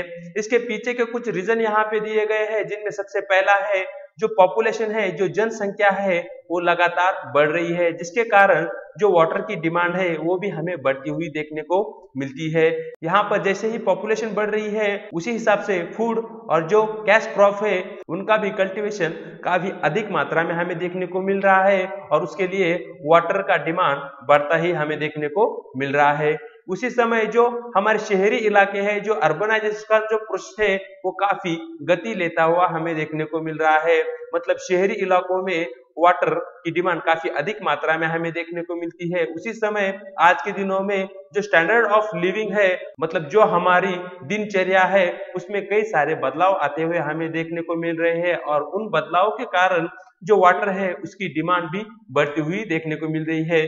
जिसके कारण जो फ्रेश वाटर है उसके शॉर्टेज आज के दिनों में हमको फेस करने पड़ रहे हैं। यहाँ पे जो शॉर्टेज ऑफ वाटर हमें देखने को मिलता है उसके दो मुख्य कारण यहाँ पे है, जिनमें से एक है जो कोई भी वाटर रिसोर्सेज आज के दिनों में हम आसपास के एरिया में देखते हैं वो ड्राई हो रहे हैं, मतलब वो सिकुड़ते जा रहे हैं या कम होते हुए हमें देखने को मिल रहे हैं। उसी समय ये कम ही था कि जो वाटर का हमारे पोल्यूशन है, जो वाटर का प्रदूषण हम देखते हैं वो भी काफी बढ़ता हुआ देखने को मिलता है। जो शहरी एरिया में और या इंडस्ट्रियल एरिया से जो भी नदियां बहती है वो काफी पोल्यूटेड हमें देखने को मिलता है, जिस वाटर को हम ना तो यूज में ला सकते हैं या ना उसे हम प्यूरिफाई भी कर सकते हैं। तो यहाँ पर साइड में हमें एक वाटर का टेबल दिया गया है, उसको जरा समझ लेते हैं। An average urban Indian use about 135 litres of water every day. तो देखिए जो हमारा इंडिया है, हमारे इंडिया में जो शहरी इलाकों में जो लोग रहते हैं वो प्रतिदिन जो वाटर का यूज करते हैं उसका एवरेज दिया गया है जो कि है 135, मतलब 135 लीटर पर डे यहाँ पे हमारे यहाँ पर पर्सन मतलब हर एक व्यक्ति पानी का यूज करता है। यहाँ पे जो पर व्यक्ति पानी का यूज है उसमें जो ड्रिंकिंग वाटर है वो हमें 3 लीटर देखने को मिलता है। कुकिंग के लिए हम 4 लीटर वाटर का यूज करते हैं। बाथिंग के लिए, स्नान के लिए हम 20 लीटर का इस्तेमाल करते हैं। उसी समय हम फ्लशिंग के लिए 40 लीटर वाटर का यूज करते हैं। वॉशिंग क्लॉथ के लिए हम 40 लीटर वाटर यूज करते हैं। वॉशिंग अंटेलिस के लिए हम 20 लीटर, और जो गार्डनिंग हमारे एरिया में देखने को मिलता है उसके लिए 23 लीटर वाटर को हम यूज करते हैं। तो इसका मतलब यहाँ पे जो हमारे एरिया में जो अर्बन लोकल पीपल है, अगर पर पर्सन की यहाँ पर हम बात करें एन एवरेज वहाँ पे 135 लीटर पर डे वाटर का यूज वहाँ पे हमें देखने को मिलता है। यहाँ पे नीचे डू यू नो में एक फैक्ट हमें देखने को मिल रहा है, उसको भी जरा देख लेते हैं। A dripping tap waste 1200 litre in a year. तो देखिए जो एक पानी का नल होता है अगर वो एक प्रकार से इस प्रकार से ड्रिप करे, मतलब एक एक बूंदों पानी को वेस्ट करे, तो एक साल में वो लगभग 1200 लीटर वाटर को वेस्ट करता है। मतलब अगर कोई नल लीकेज हो तो देखिए कितनी अधिक मात्रा में यहाँ पे हमें वाटर का वेस्टेज देखने को मिलता है। ये सिर्फ एक ही नल की बात हमने की है, इस प्रकार के कई सारे नल हमें हमारे देश में देखने को मिलते हैं या वैश्विक तौर पे देखने को मिलते हैं। तो यहाँ पर अब बात करेंगे प्रॉब्लम ऑफ वाटर अवेलेबिलिटी। हमें जो वाटर की अवेलेबिलिटी की जो प्रॉब्लम है वो क्यों फेस करनी पड़ रही है या उसके रीजन क्या है, इसको यहाँ पर हम डिस्कस करेंगे।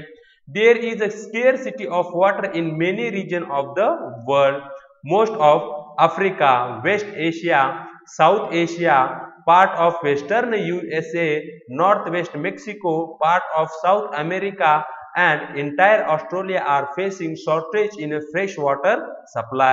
Countries located in a climate zone more susceptible to droughts face great problem of water scarcity. Thus, water shortage may be consequences of the variation in seasonal or annual precipitation, or the scarcity is caused by over exploitation and contamination of the water resources. तो देखिए जो विश्व तौर पर अगर हमें water की shortage देखने को मिल रही है तो उनमें सबसे महत्वपूर्ण एरिया यहाँ पे हमें देखने को मिल रहे हैं, जिनमें हमें जो अफ्रीका खंड है वहां पे भी देखने को मिलता है। वेस्ट एशिया जैसे कि Iran, Iraq, Saudi Arabia, UAE, ये जो एरिया है इस एरिया में भी हमें वाटर की शॉर्टेज काफी अधिक मात्रा में हाल ही के दिनों में देखने को मिल रही है। साउथ एशिया जिसका हम इंडिया भी एक पार्ट है, पार्ट ऑफ वेस्टर्न यूएसए, मतलब अमेरिका का जो वेस्ट का जो इलाका है वहां पे भी वाटर की शॉर्टेज हमें देखने को मिलती है। जो नॉर्थ वेस्ट मैक्सिको का एरिया है और उसी समय part of south America and जो पूरा का पूरा ऑस्ट्रेलिया कॉन्टिनेंट हमें देखने को मिलता है, इस एरिया में हाल के दिनों में वाटर की या पानी की काफी अधिक मात्रा में किल्लत हमें देखने को मिल रही है। स्पेशली जो भी देश क्लाइमेट जोन में आते हैं, मतलब जिस किसी भी एरिया में अगर बरसात कम होती हो उस एरिया में सबसे अधिक मात्रा में हमें वाटर की स्केर्सिटी या वाटर की किल्लत देखने को मिलती है। वहां पे जो बरसात है वो काफी कम होने के कारण उन देशों में खासकर वाटर की किल्लत हाल ही के दिनों में एक मेजर प्रॉब्लम के रूप में उभरती हुई हम देख सकते हैं। हमारे यहाँ जो वाटर की अवेलेबिलिटी है उसके मुख्य दो रीजन है। अगर हमारे यहाँ सीजनल तौर पे जो एनुअल प्रेसिपिटेशन है मतलब वार्षिक जो बरसात है वो अगर सही मात्रा में अगर हमें देखने को मिले तो हम जो वाटर की स्केर्सिटी है या वाटर की किल्लत है उसको फेस नहीं करेंगे। लेकिन अगर हमारे यहाँ सही मात्रा में बरसात हो लेकिन उसी समय जो over exploitation of the ground water है उसको हम करें और जो हमारा वाटर है उसका पोल्यूशन भी अगर यहाँ पे बढ़ता हुआ हमें देखने को मिले तो डेफिनेटली उस एरिया में वाटर की स्केर्सिटी या वाटर का जो प्रॉब्लम है वो आता ही हमें देखने को मिलेगा। यहाँ पे साइड में एक पिक्चर दी गई है जो कि एक यमुना नदी की है, उसको जरा समझ लेते हैं। Yamuna is getting polluted due to the sewage industrial influence and garbage. तो देखिए ये पूरा का पूरा जो एरिया है वो जो यमुना नदी है जो कि एक हमारे गंगा नदी की उपनदी है, उस नदी में इस प्रकार से जो शहरी इलाके हैं या जो इंडस्ट्रियल एरिया है वहां से इस प्रकार का गंदा पानी छोड़ने के कारण जो नदी में जो स्वच्छ पानी है, जो निर्मल पानी है वो भी गंदा होता हुआ, वो भी पोल्यूट होता हुआ हमें देखने को मिलता है। जिसके कारण हाल ही के दिनों में अगर हम इंडिया की बात करें, हमारे इंडिया की लगभग सारी की सारी हमारे यहाँ जो नदियां आज के दिनों में बहती है वो पोल्यूटेड है। मतलब वहां पे जो भी पानी हमें अवेलेबल देखने को मिलता है वो पीने के लिए या यूज के लिए उतना ठीक हमें देखने को नहीं मिलता, क्योंकि वो जो पानी है वो काफी पोल्यूटेड हो चुका है और उसी पानी पे जो आसपास के एरिया होते हैं और जो नदी के तटों पे जो भी गांव बसे हुए हमें देखने को मिलते हैं वो उसी पानी पे डिपेंड होते हुए हमें देखने को मिलते हैं, जिसके कई सारे हेल्थ के प्रॉब्लम हाल ही के दिनों में आज हम फेस कर रहे हैं। कंजर्वेशन ऑफ वाटर रिसोर्सेज मतलब जो वाटर है उसको हम किस तरह से कंजर्व करें, किस तरह से बचाएं, इसकी यहाँ पर हम बात करेंगे। Access to the clean and adequate water resources is a major problem facing the world today. Water pollution can be controlled by treating these influence suitable before releasing them to water bodies. Forest and other vegetation cover slow the surface runoff and replenish underground water. Water harvesting is another method to save surface runoff. Water is used for the irrigation fields. The canals should be properly linked to minimize the losses by the water seepage. Sprinklers effectively irrigate the area by checking water losses through the seepage and evaporation. तो देखिए जो हमारा area है हमारे विश्व तौर पे हाल ही के दिनों में क्लीन और जो क्वालिटी वाटर है मतलब पूरी तरह से साफ और जो शुद्ध पानी होता है उसकी शॉर्टेज काफी अधिक मात्रा में हमें देखने को मिल रही है। यहाँ पे अगर जो वाटर है वो हमें क्लीन चाहिए, अगर सही मात्रा में सही क्वालिटी का अगर हमें वाटर चाहिए तो देखिए जो हमारी नदियां है, हमारे नदियों में जो भी गंदा पानी शहरों से आता है या इंडस्ट्रियल एरिया से आता है उसका ट्रीटमेंट होना जरूरी है, मतलब उसका शुद्धिकरण होना जरूरी है, तभी हम वो जो पानी है उसको नदी में छोड़ सकते हैं या वो जो गंदा पानी है हम उसे दूसरे एरिया में डाइवर्ट कर सकते हैं और दूसरे एरिया में ले जाकर उसे शुद्ध कर या दूसरे यूज में ला सकते हैं। यहाँ पे यही बात मैं कहना चाहता हूँ कि जो भी गंदा पानी हमारे यहाँ शहरी एरिया हो, चाहे इंडस्ट्रियल एरिया हो या कोई दूसरा एरिया हो जहां से हमारे नदियों में इंटर करता हो, तो वो जो चैनल है उनको हमें ब्लॉक करना है या वो जो चैनल है उनमें से जो भी पानी इंटर हो रहा है उसको पहले ट्रीट करना है, पहले उसे प्यूरिफाई करना है जो कि इतना सही हो कि जो वाटर बॉडी है वहां पे उसे हम छोड़ सके। तो देखिए जो हमारे फॉरेस्ट होते हैं और जो वेजिटेशन होता है मतलब जो भिन्न भिन्न प्रकार की वनस्पतियां होती है वो जमीन पे क्या करती है, एक प्रकार से जो वाटर की बहने की गति है उसको कम करने का काम करती है। अब जैसे ही वाटर की बहने की गति कम होगी डेफिनेटली जो वाटर होगा वो जमीन के भीतर मतलब यहाँ पे सीपेज उसका देखने को मिलेगा, जिसके कारण जो अंडरग्राउंड वाटर की जो लेवल है वो बढ़ती हुई देखने को मिलेगी। इसे ही कहा जाता है ग्राउंड वाटर रिचार्जिंग। जिस प्रकार से हम मोबाइल को रिचार्ज करते हैं उसी प्रकार से जो हमारी जमीन है, हमारी जमीन में जो भी हमें पानी देखने को मिलता है उसे हर साल हमें रिचार्ज करना होता है, क्योंकि जो गर्मी का मौसम होता है गर्मी के मौसम में हम यहाँ से जो पानी होता है वो पंप के द्वारा बाहर निकालते हैं और उसको यूज में लाते हैं और उसे यूज में लाते हैं। तो यहाँ पे जो निकाला गया पानी है उसे फिर से भरना जरूरी होता है और ये हमें बरसात के दिनों में ही करना पड़ता है। और इसके लिए जो वाटर हार्वेस्टिंग है ये भी एक महत्वपूर्ण मेथड के रूप में हाल के दिनों में उभरता हुआ हमें देखने को मिलता है। जो खेती में हम इरिगेशन के लिए जो भी वाटर का यूज करते हैं उसको भी हमें बैलेंस या कंट्रोल करने की जरूरत होती है, क्योंकि आज के दिनों में हम कैनल के द्वारा जो खेती है उसको पानी प्रोवाइड करने का काम करते हैं, लेकिन जो कैनल होते हैं कई जगहों पे हमें टूटे हुए देखने को मिलते हैं या सही तरह से उन्हें बिल्ड किया हुआ हमें देखने को नहीं मिलता, जिसके कारण जमीन के अंदर कई अधिक मात्रा में जो वाटर है उसका सीपेज हमें देखने को मिलता है, जिसके कारण कई अधिक सा वाटर वहां पे लॉस होता है जिसका हम सही मात्रा में इस्तेमाल नहीं कर पाते। अगर हमें जो इरिगेशन फील्ड है या जो खेती है वहां पे पानी का सही मात्रा में अगर हमें यूज करना है तो सबसे पहले हमें उस एरिया में जो स्प्रिंकलर है उसका इरिगेशन के लिए यूज बढ़ाने की काफी अधिक मात्रा में जरूरत है। उसी समय जो हमारे यहाँ वाटर का लॉस हमें खासकर सीपेज और जो इवापोरेशन का जो प्रोसेस है उसके द्वारा जो देखने को मिलता है उसे भी हमें कंट्रोल करने की काफी अधिक मात्रा में जरूरत देखने को मिलती है। In dry area with the high rate of evaporation drip और trickle irrigation is very useful. The valuable water resources can therefore be conserved by adopting these means of conservation. देखिए जिस किसी भी एरिया में जो वाटर की availability है कम हो उस एरिया के लिए जो ड्रिप और जो ट्रिकल इरिगेशन है ये एक वरदान सा साबित होता हुआ हमें देखने को मिलता है। यहाँ पे साइड में जो स्प्रिंकलर का जो प्रोसेस है या स्प्रिंकलर के द्वारा जो इरिगेशन का जो मेथड है वो हमें देखने को मिलता है।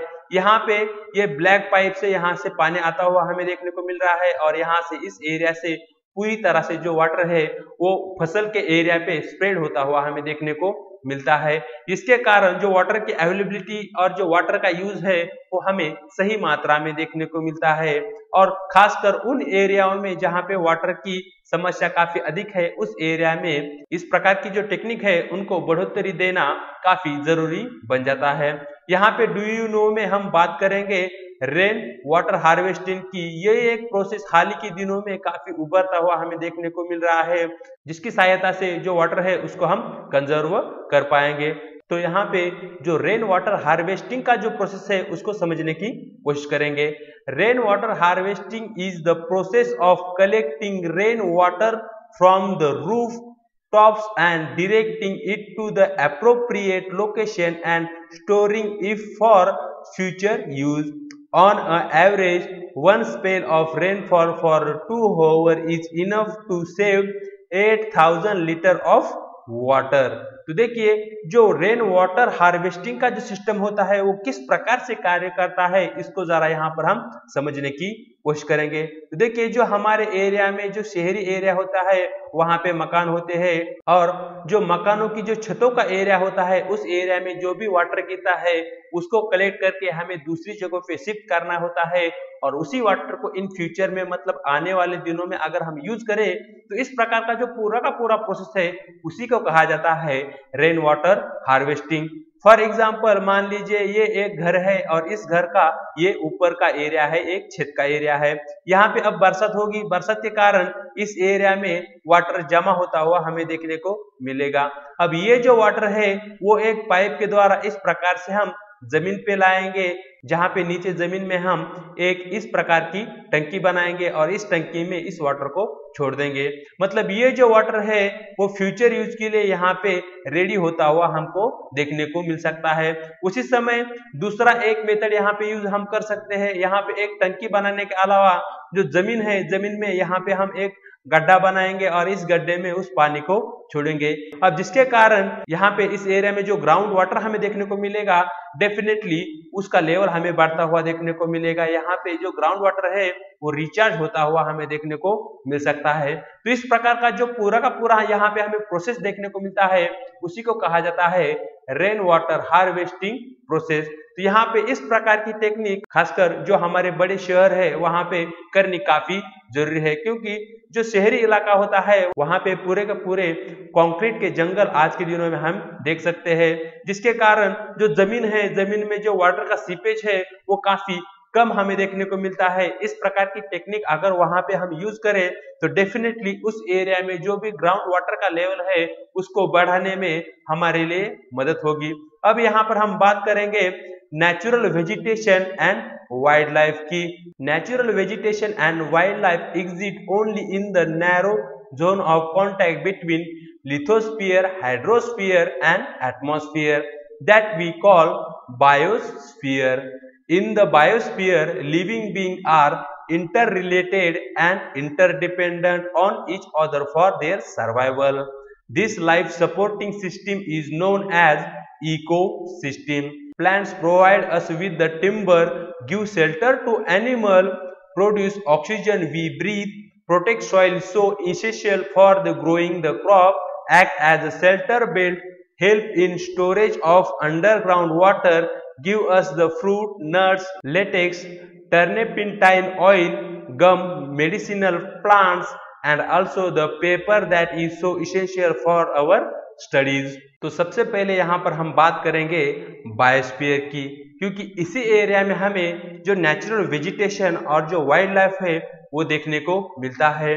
देखिए, जो बायोस्फीयर है वो एक नैरो जोन के तौर पे हमें देखने को मिलता है। अब ये जो नैरो जोन है वो हमें किस प्रकार से किस जगह पे देखने को मिलता है, इस चीज को इसके पहले वाले वीडियो में हम समझ चुके हैं। उसको जरा यहाँ पे थोड़ा रिवाइज कर लेते हैं। यहाँ पे हमने 3 सर्कल बनाए हैं। अब ये जो 3 सर्कल है, तो देखिए ये 3 सर्कल हमें 3 जगहों को रिप्रेजेंट करने का काम करते हैं, जिनमें से ये सर्कल रिप्रेजेंट करता है लिथोस्फीयर को, दूसरा सर्कल रिप्रेजेंट करता है हाइड्रोस्फीयर को, और ये तीसरा सर्कल रिप्रेजेंट करता है एटमॉस्फीयर को। तो यहाँ पे ये जो तीनों सर्कल है यहाँ पे इस एरिया में इंटरकनेक्ट होते हुए देखने को मिलते हैं, और ये जो एरिया है इसी को कहा जाता है बायोस्फीयर। तो ये बन जाएगा हमारा बायोस्फीयर, और इसी एरिया में हमें जो जीवन है, जो वेजिटेशन है या जो वाइल्ड लाइफ है वो देखने को मिलती है। मतलब जो हमारी जमीन है, जो हमारा वातावरण है या जो हमारा पानी है, उसके खास एक पर्टिकुलर एरिया में ही हमें वाइल्ड लाइफ या वेजिटेशन देखने को मिलता है। और ये जो जीवन है, ये जो वाइल्ड लाइफ है वो हमें इंटर रिलेटेड या इंटर डिपेंड देखने को मिलता है। मतलब यहाँ पे जो भिन्न भिन्न प्रकार के जीव है या वनस्पतियां है वो हमें एक दूसरे पर डिपेंड देखने को मिलती है। यहाँ पे वेजिटेशन या वाइल्ड लाइफ, अगर इन दोनों में से एक को हम हटा दे तो यहाँ पे जो भी जीवन का सर्वाइवल है वो खतरे में आने की संभावना काफी अधिक यहाँ पे हमें देखने को मिलते हैं। यहाँ पे जो भिन्न भिन्न जीवों में जो इंटरडिपेंडेंसी हमें देखने को मिलती है, जो एक प्रकार की लाइफ को सपोर्ट करने वाली जो सिस्टम है उसी को कहा जाता है इकोसिस्टम। मतलब यहाँ पे एक पर्टिकुलर एरिया में भिन्न भिन्न प्रकार के जीव देखने को मिलते हैं, उसी समय यहाँ पे भिन्न भिन्न प्रकार की वनस्पतियां हमें देखने को मिलती है। यहाँ पे ये जो जीव और ये जो वनस्पतियां है वो इंटरडिपेंडेंट, मतलब एक दूसरे पे वो अवलंबित हमें देखने को मिलती है। यही जो पूरा सिस्टम है उसी को कहा जाता है इकोसिस्टम। इस चीज को हमें ध्यान में रखना है। जो हमारे एरिया में जो प्लांट्स है, जो ट्रीज है, उससे हमें टिम्बर मतलब जो लकड़ी है वो मिलती है। उसी समय जो पेड़ है they are providing shelter to animals, मतलब जो भिन्न भिन्न प्रकार के वन्य जीव है उनको घर देने का काम यहाँ पे वनस्पतियों द्वारा, जंगलों द्वारा किया जाता है। उसी समय जो ऑक्सीजन हमारे ब्रीदिंग के लिए सबसे महत्वपूर्ण है या जिसके बिना हम सर्वाइव नहीं कर सकते, वो ऑक्सीजन भी हमें प्लांट से ही मिलता है। उसी समय जो हमारी सॉइल है उसको प्रोटेक्ट करने का काम भी प्लांट के द्वारा ही किया जाता है। जो हमारी सॉइल है वो खासकर जो क्रॉप्स है, जो भिन्न भिन्न प्रकार की फसलें हैं जिनका इस्तेमाल हम फूड के तौर पे करते हैं, उनके ग्रोइंग के लिए यहाँ पे जो सॉइल है वो भी काफी इसेंशियल बनती हुई या यहाँ पे महत्वपूर्ण बनती हुई देखने को हमें मिलती है। उसी समय जो प्लांट्स होते हैं वो क्या करते हैं, जो अंडरग्राउंड वाटर का जो रिचार्ज है या उसको जो बढ़ाने की जो प्रोसेस है उसको बढ़ाने का काम भी करते हैं। यहाँ पे जमीन पे हमें फ्रूट्स देखने को मिलते हैं, जंगलों से हमें नट्स, लेटेस, टर्पेंटाइन ऑयल, गम, मेडिसिनल प्लांट, इस प्रकार के कई सारे यूज यहाँ पे हमें जो हमारा वेजिटेशन और जो वाइल्ड लाइफ है उसके देखने को मिलते हैं। चलते हैं आगे। Wild life includes animals, birds, insect as well as the aquatic life form. They provide us milk, meat, hides and wools. Insects like bees provide us honey, help in pollination for flowers, and have a important role to play as a decomposers in the ecosystem. The birds feed on the insect and act as a decomposers as well. Vultures, due to its ability to feed on dead livestock, is a scavenger and considered as a vital cleanser of the environment. So animal, big or small, all are integral to the maintaining balance in the ecosystem. तो देखिए जो हमारे wild life का जो जीवन है वहां पे हमें एनिमल्स मतलब भिन्न भिन्न प्रकार के वन्य जीव देखने को मिलते हैं। उसी समय वहां पे हमें कई सारे पक्षी देखने को मिलते हैं। जो इंसेक्ट्स होते हैं, जो छोटे छोटे कीड़े होते हैं, they are also part of the wildlife. और जो एक्वेटिक लाइफ है मतलब जो जल जीवन हमें देखने को मिलता है, it is also part of the wild life. यहाँ पे जो भिन्न भिन्न प्रकार के वन्य जीव है, जो एनिमल्स है, उनका इस्तेमाल हम मिल्क के लिए मतलब जो दूध हमें मिलता है वो हमें एनिमल से मिलता है। जो मीट होता है वो भी हमें एनिमल से ही मिलता है। हाइड्स मतलब जो चमड़ी एनिमल की है उसका भी कई सारी चीजों बनाने के लिए हम इस्तेमाल करते हैं। और जो वुल्स होती है उसका इस्तेमाल भी हम सभी को पता है। Insect like bee provide us honey. जो बी ये जो इंसेक्ट है वो हमें हनी प्रोवाइड करने का काम करता है, जो कि एक सेहत के लिए काफी महत्वपूर्ण होता है। उसी समय जो पॉलिनेशन का जो प्रोसेस होता है, जिसके थ्रू जो प्लांट होता है उसका जो फूड होता है उसका फॉर्मेशन वहां पे हमें देखने को मिलता है, उस प्रोसेस को भी पूरा करने का काम यहाँ पे इंसेक्ट ही करते हुए हमें देखने को मिलते हैं। उसी समय ये जो इंसेक्ट है they are decomposers in our ecosystem. यहाँ पे डिकम्पोजिशन से मतलब है कोई एक मृत चीज यहाँ पे इस एरिया में अगर हम उसे देखें तो इसे तोड़ने का या उसे ब्रेक करने का काम मतलब इसमें से जो कोई भी मिनरल्स होंगे, जो कोई भी खनिजीय तत्व होंगे, उसको जमीन में फिर से ऐड करने का काम इन्हीं इंसेक्ट के द्वारा या डिकम्पोजर्स जो होते हैं उन्हीं के द्वारा किया जाता है। इसी कारण यहाँ पे जो इंसेक्ट होते हैं वो हमारे लिए काफी महत्वपूर्ण रोल अदा करते हैं। जो हमारे यहाँ भिन्न भिन्न प्रकार के पशु पक्षी देखने को मिलते हैं, इन पक्षियों में से कई सारे पक्षी ये जो इंसेक्ट है उन्हीं पे वो अपनी गुजरान करते हुए देखने को मिलते हैं। यहाँ पे जो बर्ड्स होते हैं they are also play part for the decomposers. तो इस प्रकार से ये एक साइकिल सा बनता हुआ हमें देखने को मिलता है। हमारे एरिया में जो वल्चर्स थे वो वल्चर देखने को मिलते हैं, जो कि जो डेड एनिमल है उनका मांस खाने का काम करते हैं। जैसे कि हम सभी जानते हैं जो कोई भी डेड बॉडी होती है या डेड एनिमल होता है, अगर उसको हम जमीन पे यूं ही छोड़ दे तो उसके द्वारा आसपास के एरिया में काफी सारी दुर्गंध आती हुई हमें देखने को मिलती है। इस प्रकार की जो दुर्गंध होती है मतलब जो हवा होती है उसकी जो अशुद्धि बनाने का काम यहाँ पे जो डेड बॉडी करती है उसको रोकने का काम वल्चर के द्वारा ही किया जाता है।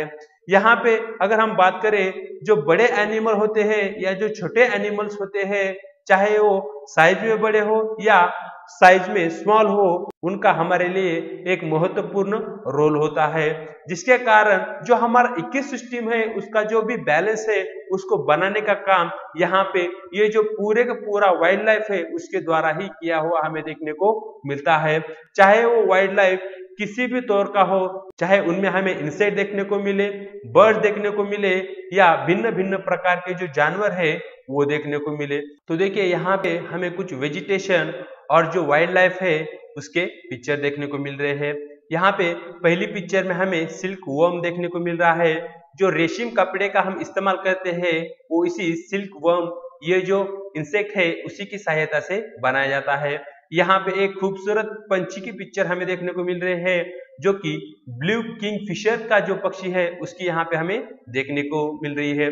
यहाँ पे एक फूल देखने को मिल रहा है जिसका नाम है ब्रह्मा कमल, जो एक मेडिसिनल प्लांट है मतलब जो एक औषधि का काम करती है। यहाँ पर हमने जो वल्चर्स की बात की, इन्हीं वल्चर्स के बारे में इन डिटेल में यहाँ पर हम बात करेंगे कि किस प्रकार से जो वल्चर हमारे लिए महत्वपूर्ण है। Vulture in the Indian subcontinent were dying of the kidney failure shortly after scavenging livestock treated with the diclofenac painkiller that is similar to aspirin or ibuprofen. Efforts are on to ban the drugs for the livestock use and breed vultures in a captivity. देखिए हाल ही के दिनों में जो vulture ये जो bird है वो die होता हुआ हमें देखने को मिल रहा है। इसके पीछे का रीजन इसकी जो किडनी है वो फेल होती हुई हमें देखने को मिल रही है।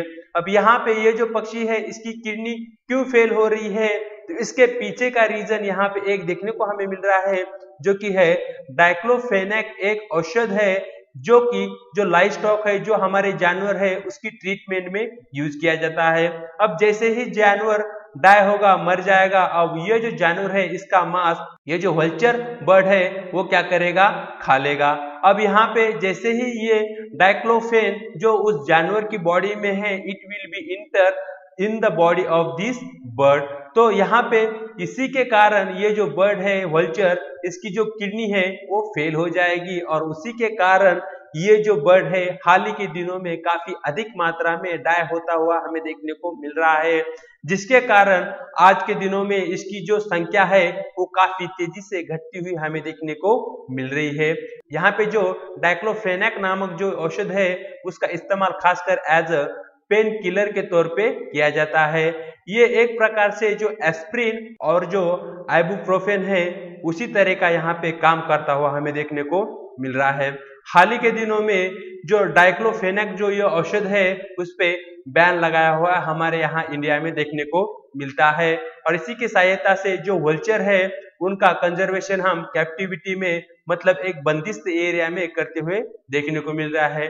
क्योंकि जो हमारा इन्वायरमेंट है उसको अगर साफ रखना है, उसको अगर क्लीन रखना है, तो यहाँ पे जो वल्चर्स है उनका रोल काफी बड़ा बनता हुआ हमें देखने को मिल रहा है। क्योंकि जो हमारा इन्वायरमेंट है उसे अगर हम उसी प्रकार से क्लीन करें जिस प्रकार से वो प्रदूषित हुआ है, जिस प्रकार से वो पोल्यूटेड हुआ है, तो ये जो प्रक्रिया है वो उतनी इफेक्टिव हमें देखने को मिलेगी जितनी कि नेचर के द्वारा पहले से एक सिस्टम बनाया हुआ है। मतलब ये एक पूरी तरह से जो नेचर का डिस्ट्रक्शन है उसका एक जो री इस्टेब्लिशमेंट वाला जो प्रोसेस है वही यहाँ पे हमें देखने को मिल सकता है। अब यहाँ पर बात करेंगे डिस्ट्रीब्यूशन ऑफ नेचुरल वेजिटेशन की। The growth of vegetation depend primarily on the temperature and moisture.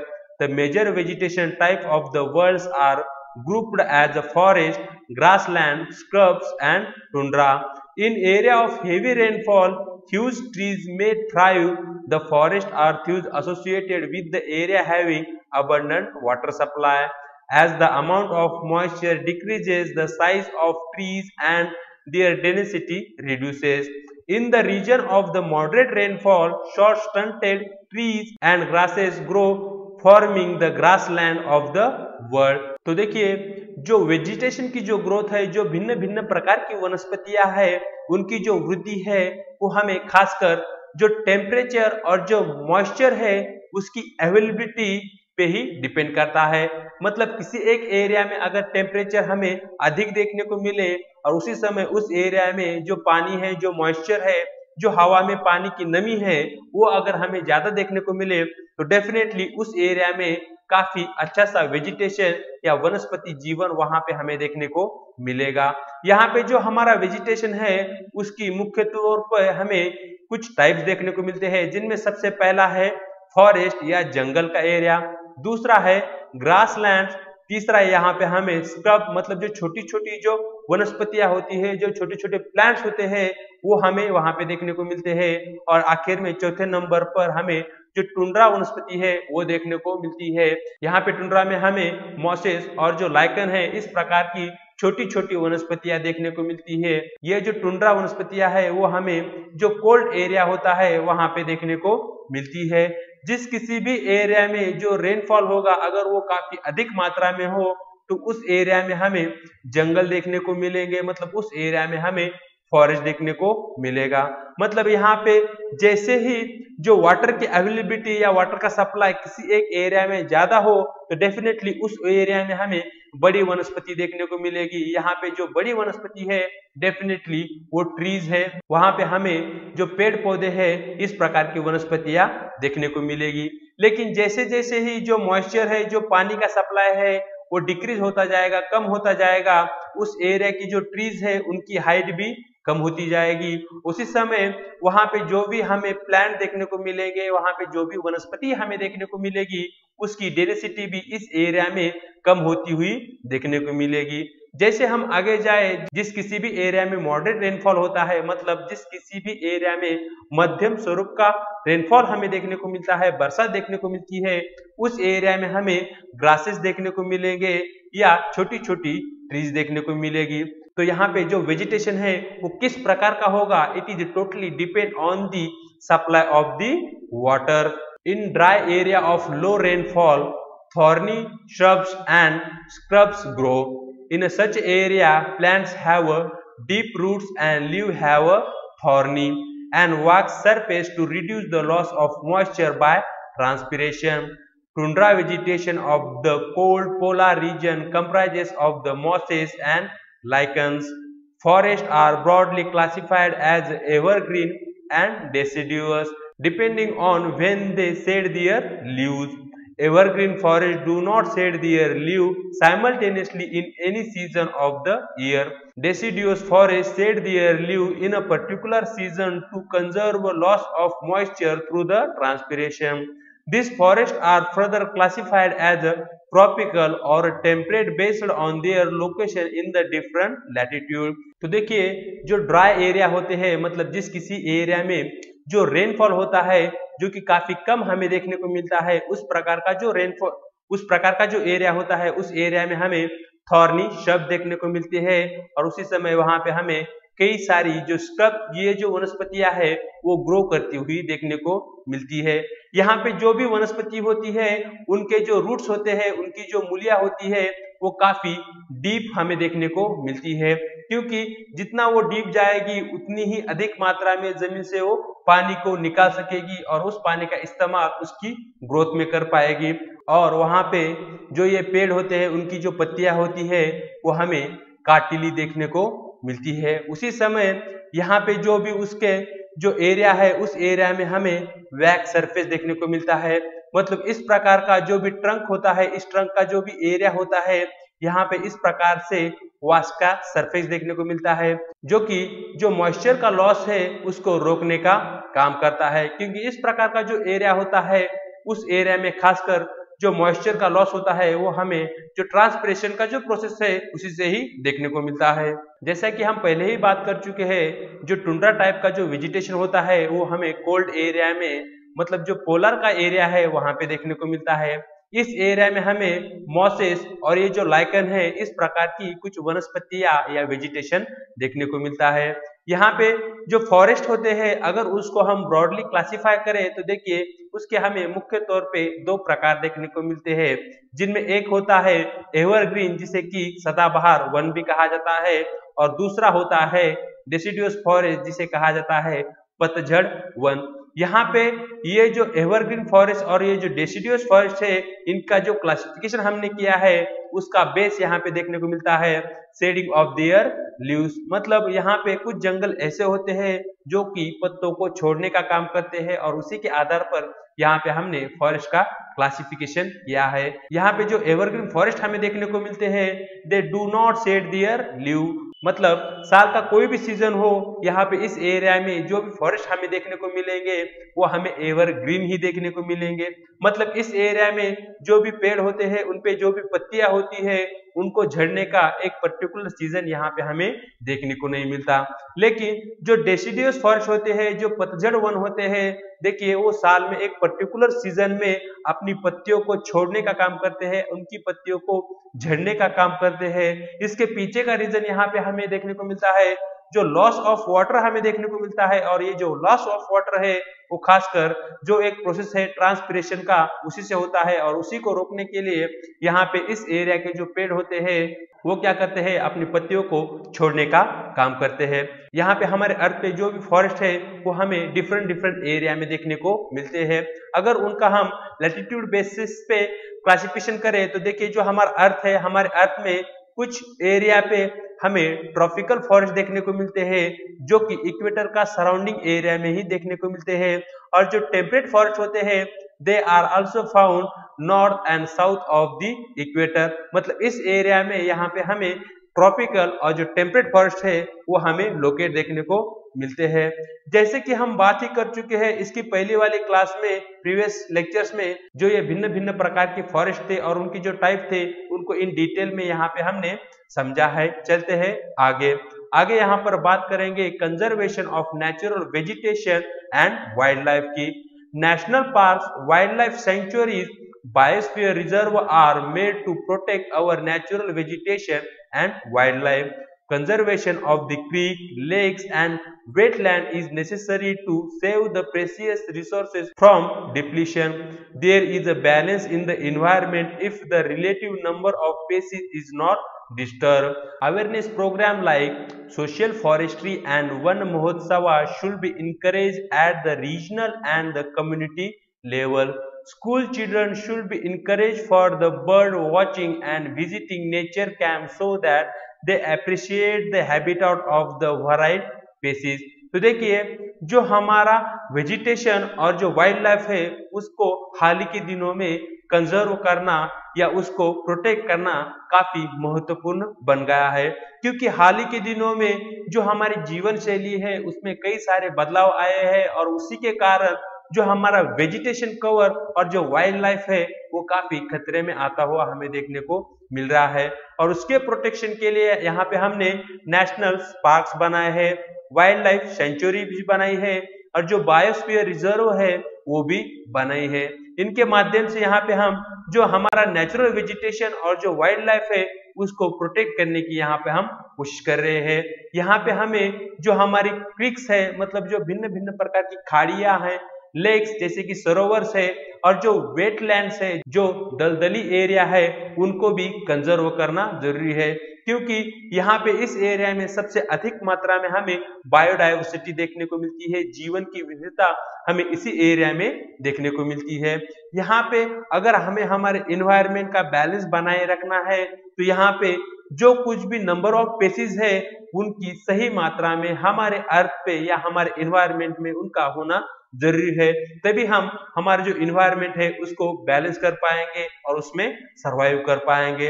अगर यहाँ पे हमें इस प्रकार का जो हमारा इन्वायरमेंट है उसको प्रोटेक्ट करना है, उसको बचाए रखना है, तो यहाँ पर हमें कई सारे जो भिन्न भिन्न प्रकार के अवेयरनेस प्रोग्राम है उनको ऑर्गेनाइज करने की जरूरत है, जैसे कि सोशल फॉरेस्ट्री है या वन महोत्सव है। यहाँ पे ये जो सोशल फॉरेस्ट्री और जो वन महोत्सव है, इस प्रकार के जो भी प्रोग्राम है उनको हमें बार बार ऑर्गेनाइज करने की जरूरत है। और यहाँ पे जो ऑर्गेनाइजेशन होगा वो भिन्न भिन्न लेवल पे या भिन्न भिन्न स्तरों पे होना चाहिए, जिसके कारण यहाँ पे हम जो हमारा वाइल्ड लाइफ और जो वेजिटेशन है उसको बचाने में एक सही मात्रा में कोशिश करते हुए यहाँ पे देखेंगे। और इसी की सहायता से हम जो कम्युनिटी लेवल पे जो इन्वायरमेंट का प्रोटेक्शन है या इन्वायरमेंट का जो कंजर्वेशन है, ये जो अवेयरनेस है उसको बढ़ा पाएंगे। यहाँ पे जो स्कूल के जो स्टूडेंट होते हैं, जो स्कूल के बच्चे होते हैं, उनके लिए हमें कई सारे नेचर कैंप्स को आयोजित करना जरूरी होता है। उसी समय यहाँ पे हमें जो बर्ड वॉचिंग साइट है उनको भी यहाँ पे विजिट करना जरूरी होता है। यहाँ पे जो बच्चे होते हैं वो सीखेंगे, वो अप्रिशिएट करेंगे जो भिन्न भिन्न प्रकार के जीव है वो किस प्रकार से जीते हैं और उनका जो जीने का तरीका हमारे लिए किस प्रकार से सहायक है या उनके जीने पे ही हमारा जीवन डिपेंड है। ये जब बच्चे सीख पाएंगे तभी वो क्या करेंगे, यहाँ पे जो हमारा वेजिटेशन और जो हमारा नेचर है उसको प्रोटेक्ट करने में आने वाले दिनों में हमारे काम आएंगे। Many countries have passed laws to declaring that trade as well as the killing of the birds and animal are illegal. In India, killing of the lions, tiger, deer, great Indian bustard and peacock have been banned. An international convention cities have been established that list several species of the animal and bird in which trade is prohibited. Conservation of the plants and animal is ethical duty of every citizen. तो देखिए वैश्विक तौर पे कई सारे देशों ने कई सारे कानूनों को पास किया है जिसकी सहायता से जो किलिंग ऑफ एनिमल और जो किलिंग ऑफ बर्ड है उसको उन्होंने बैन किया है। मतलब it is become illegal activities. मतलब आप किसी वन्य जीव या पक्षी को आप हंट करते हैं या उसकी शिकार करते हैं तो अब ये एक इलीगल एक्टिविटी है, उसके लिए आपको जेल भी हो सकती है या जुर्माना भी देना पड़ सकता है। अगर यहाँ पे हम हमारे इंडिया की बात करें तो देखिए हमारे इंडिया में जो लायंस है, जो tigers, the great Indian bustard and जो पिकॉक है उसका जो हंटिंग है उस पे हमें बैन देखने को मिलता है। अगर यहाँ पर हम इंटरनेशनल कन्वेंशन की बात करें तो यहाँ पे हम सिटी नामक एक कन्वेंशन देखने को मिलता है जिसकी सहायता से जो भी एनिमल्स और जो बर्ड है उसका जो इलीगल ट्रेडिंग है उसको प्रोहिबिट करने का काम, उसको बैन करने का काम ये जो कन्वेंशन है इसके माध्यम से भिन्न भिन्न सरकारों में किया हुआ है। जो प्लांट और जो एनिमल है उनको प्रोटेक्ट करना या उनका कंजर्वेशन करना ये एक हमारी इथिकल या नैतिक ड्यूटी या नैतिक कर्तव्य हमें देखने को मिलता है जिसे कि हमें फॉलो करना चाहिए। यहाँ पे ग्लोसरी में एक कीवर्ड दिया गया है उसको जरा समझेंगे। यहाँ पे सबसे पहले हम बात करेंगे नेशनल पार्क्स की। The natural area designated to protect ecological integrity of one or more ecosystem for present and future generation। तो देखिए नेशनल पार्क वो एरिया होता है जहां पे हमें नेचुरल वेजिटेशन देखने को मिलता है, उसी समय उस एरिया में हमें भिन्न भिन्न प्रकार की इकोसिस्टम देखने को मिलती है। यहाँ पे ये जो इकोसिस्टम है उसको हमें प्रोटेक्ट करना है। अब ये जो प्रोटेक्शन है it is for the present generation as well as for the future generation. यहाँ पे इस प्रकार के एरिया हम जानबूझकर बनाते हैं जहाँ पे हम जो एनिमल और जो वनस्पति है इन दोनों को भी हम प्रोटेक्ट कर सके। यहाँ पे जो दूसरा ग्लोसरी दिया गया है उसमें फिर से एक कंसेप्ट दिया गया है उसको भी समझ लेते हैं। यहाँ पे हम बात करेंगे बायोस्फीयर रिजर्वायर की। Series of protected area linked through the global network intended to demonstrate the relationship between conservation and development. तो देखिए इस प्रकार के भिन्न भिन्न प्रकार के एरिया होते हैं जिन्हें हमने प्रोटेक्ट किया है। मतलब इस एरिया में कई सारे वन्य जीव है और उसी समय भिन्न भिन्न प्रकार की वनस्पति की प्रजातियां है जिनको हमने प्रोटेक्ट किया है। उसी समय दूसरे देश में इसी प्रकार के एरिया को प्रोटेक्शन दिया गया है। अब ये जो एरिया है इन एरियाओं को एक दूसरे से जोड़ने का काम यहाँ पे बायोस्फीयर जो रिजर्वायर है उनके द्वारा किया जाता है और ये जो पूरा का पूरा प्रोसेस होता है इसी को कहा जाता है बायोस्फीयर रिजर्वायर। तो यहाँ पे जो बायोस्फीयर रिजर्वायर है वो ग्लोबल तौर पे ही हमें देखने को मिलता है और इसी की सहायता से यहाँ पे हम जो कंजर्वेशन और जो डेवलपमेंट की जो एक्टिविटीज है उनको बैलेंस करने की यहाँ पर हम कोशिश करेंगे। यहाँ पे नीचे डू यू नो देखने को मिल रहा है जिसमें जो सिटी कन्वेंशन है उसके बारे में बात की है, उसको भी जरा देख लेते हैं। The convention on the international trade in endangered species of wild fauna and flora is an international agreement between the governments. It aims to ensure that international trade in specimens of the wild animal and plants does not threaten their survival. Roughly 5,000 species of animal and 28,000 species of the plant are protected. Bears, dolphin, cactus, corals and orchids and aloe are some example। तो देखिए यहाँ पे जो city है उसका long form दिया गया है। सिटी का यहाँ पे लॉन्ग फॉर्म हमें देखने को मिलता है the convention on international trade in endangered species of wild fauna and flora. तो देखिए ये एक अंतरराष्ट्रीय स्तर पे बनाया गया एग्रीमेंट है, कन्वेंशन है जहाँ पे जो वाइल्ड फौना मतलब जो वनस्पति और जो फ्लोरा है उसको प्रोटेक्ट करने की बात की है। मतलब यहाँ पे इंटरनेशनल लेवल पे जो भी यहाँ पे जो वाइल्ड लाइफ है या जो वाइल्ड वेजिटेशन है, यहाँ पे जो इंटरनेशनल स्तर पे जो उसका व्यापार होता है उसको हमें रोकना है, क्योंकि इंटरनेशनल स्तर पे जो भिन्न भिन्न प्रकार के देश होते हैं वो क्या करते हैं, एक दूसरे के साथ व्यापार करते हैं। अब वो जो व्यापार करते हैं उस व्यापार में यहाँ पे ये जो वाइल्ड लाइफ फौना और जो फ्लोरा है और उसमें आने वाली जो इंडेंजर्ड स्पीशीज है, मतलब वो पेशी जो कि भविष्य में वो खत्म होने की कगार पे आई हुई है या उनका जो डिप्लेशन है वो हाल ही के दिनों में काफी ज्यादा हुआ है, और उसी को प्रोटेक्ट करने के लिए ये एक कन्वेंशन बनाया गया है जिसे हम सिटी के नाम से जानते हैं। यहाँ पे लगभग 5000 पेशी ऐसी एनिमल्स की हमें देखने को मिलती है जिनको यहाँ पे इस कन्वेंशन के द्वारा प्रोटेक्ट किया गया है, और जो प्लांट्स होते हैं उनकी पेशीज की जो संख्या है वो हमें 28,000 देखने को मिलती है। उसके यहाँ पे कुछ एग्जाम्पल दिए गए हैं जैसे कि डॉल्फिन है, कैक्टिस है, कोरल्स है, ऑर्चिड्स है और ओली, यहाँ पे उसके कुछ एग्जाम्पल दिए गए हैं। तो इस प्रकार से दोस्तों जो 8वीं क्लास के एनसीईआरटी ज्योग्राफी की बुक है उसके दूसरे चैप्टर को इन डिटेल में हमने पढ़ा है। वीडियो अगर आपको अच्छा लगा तो प्लीज इसे लाइक करें, शेयर करें और कमेंट करें।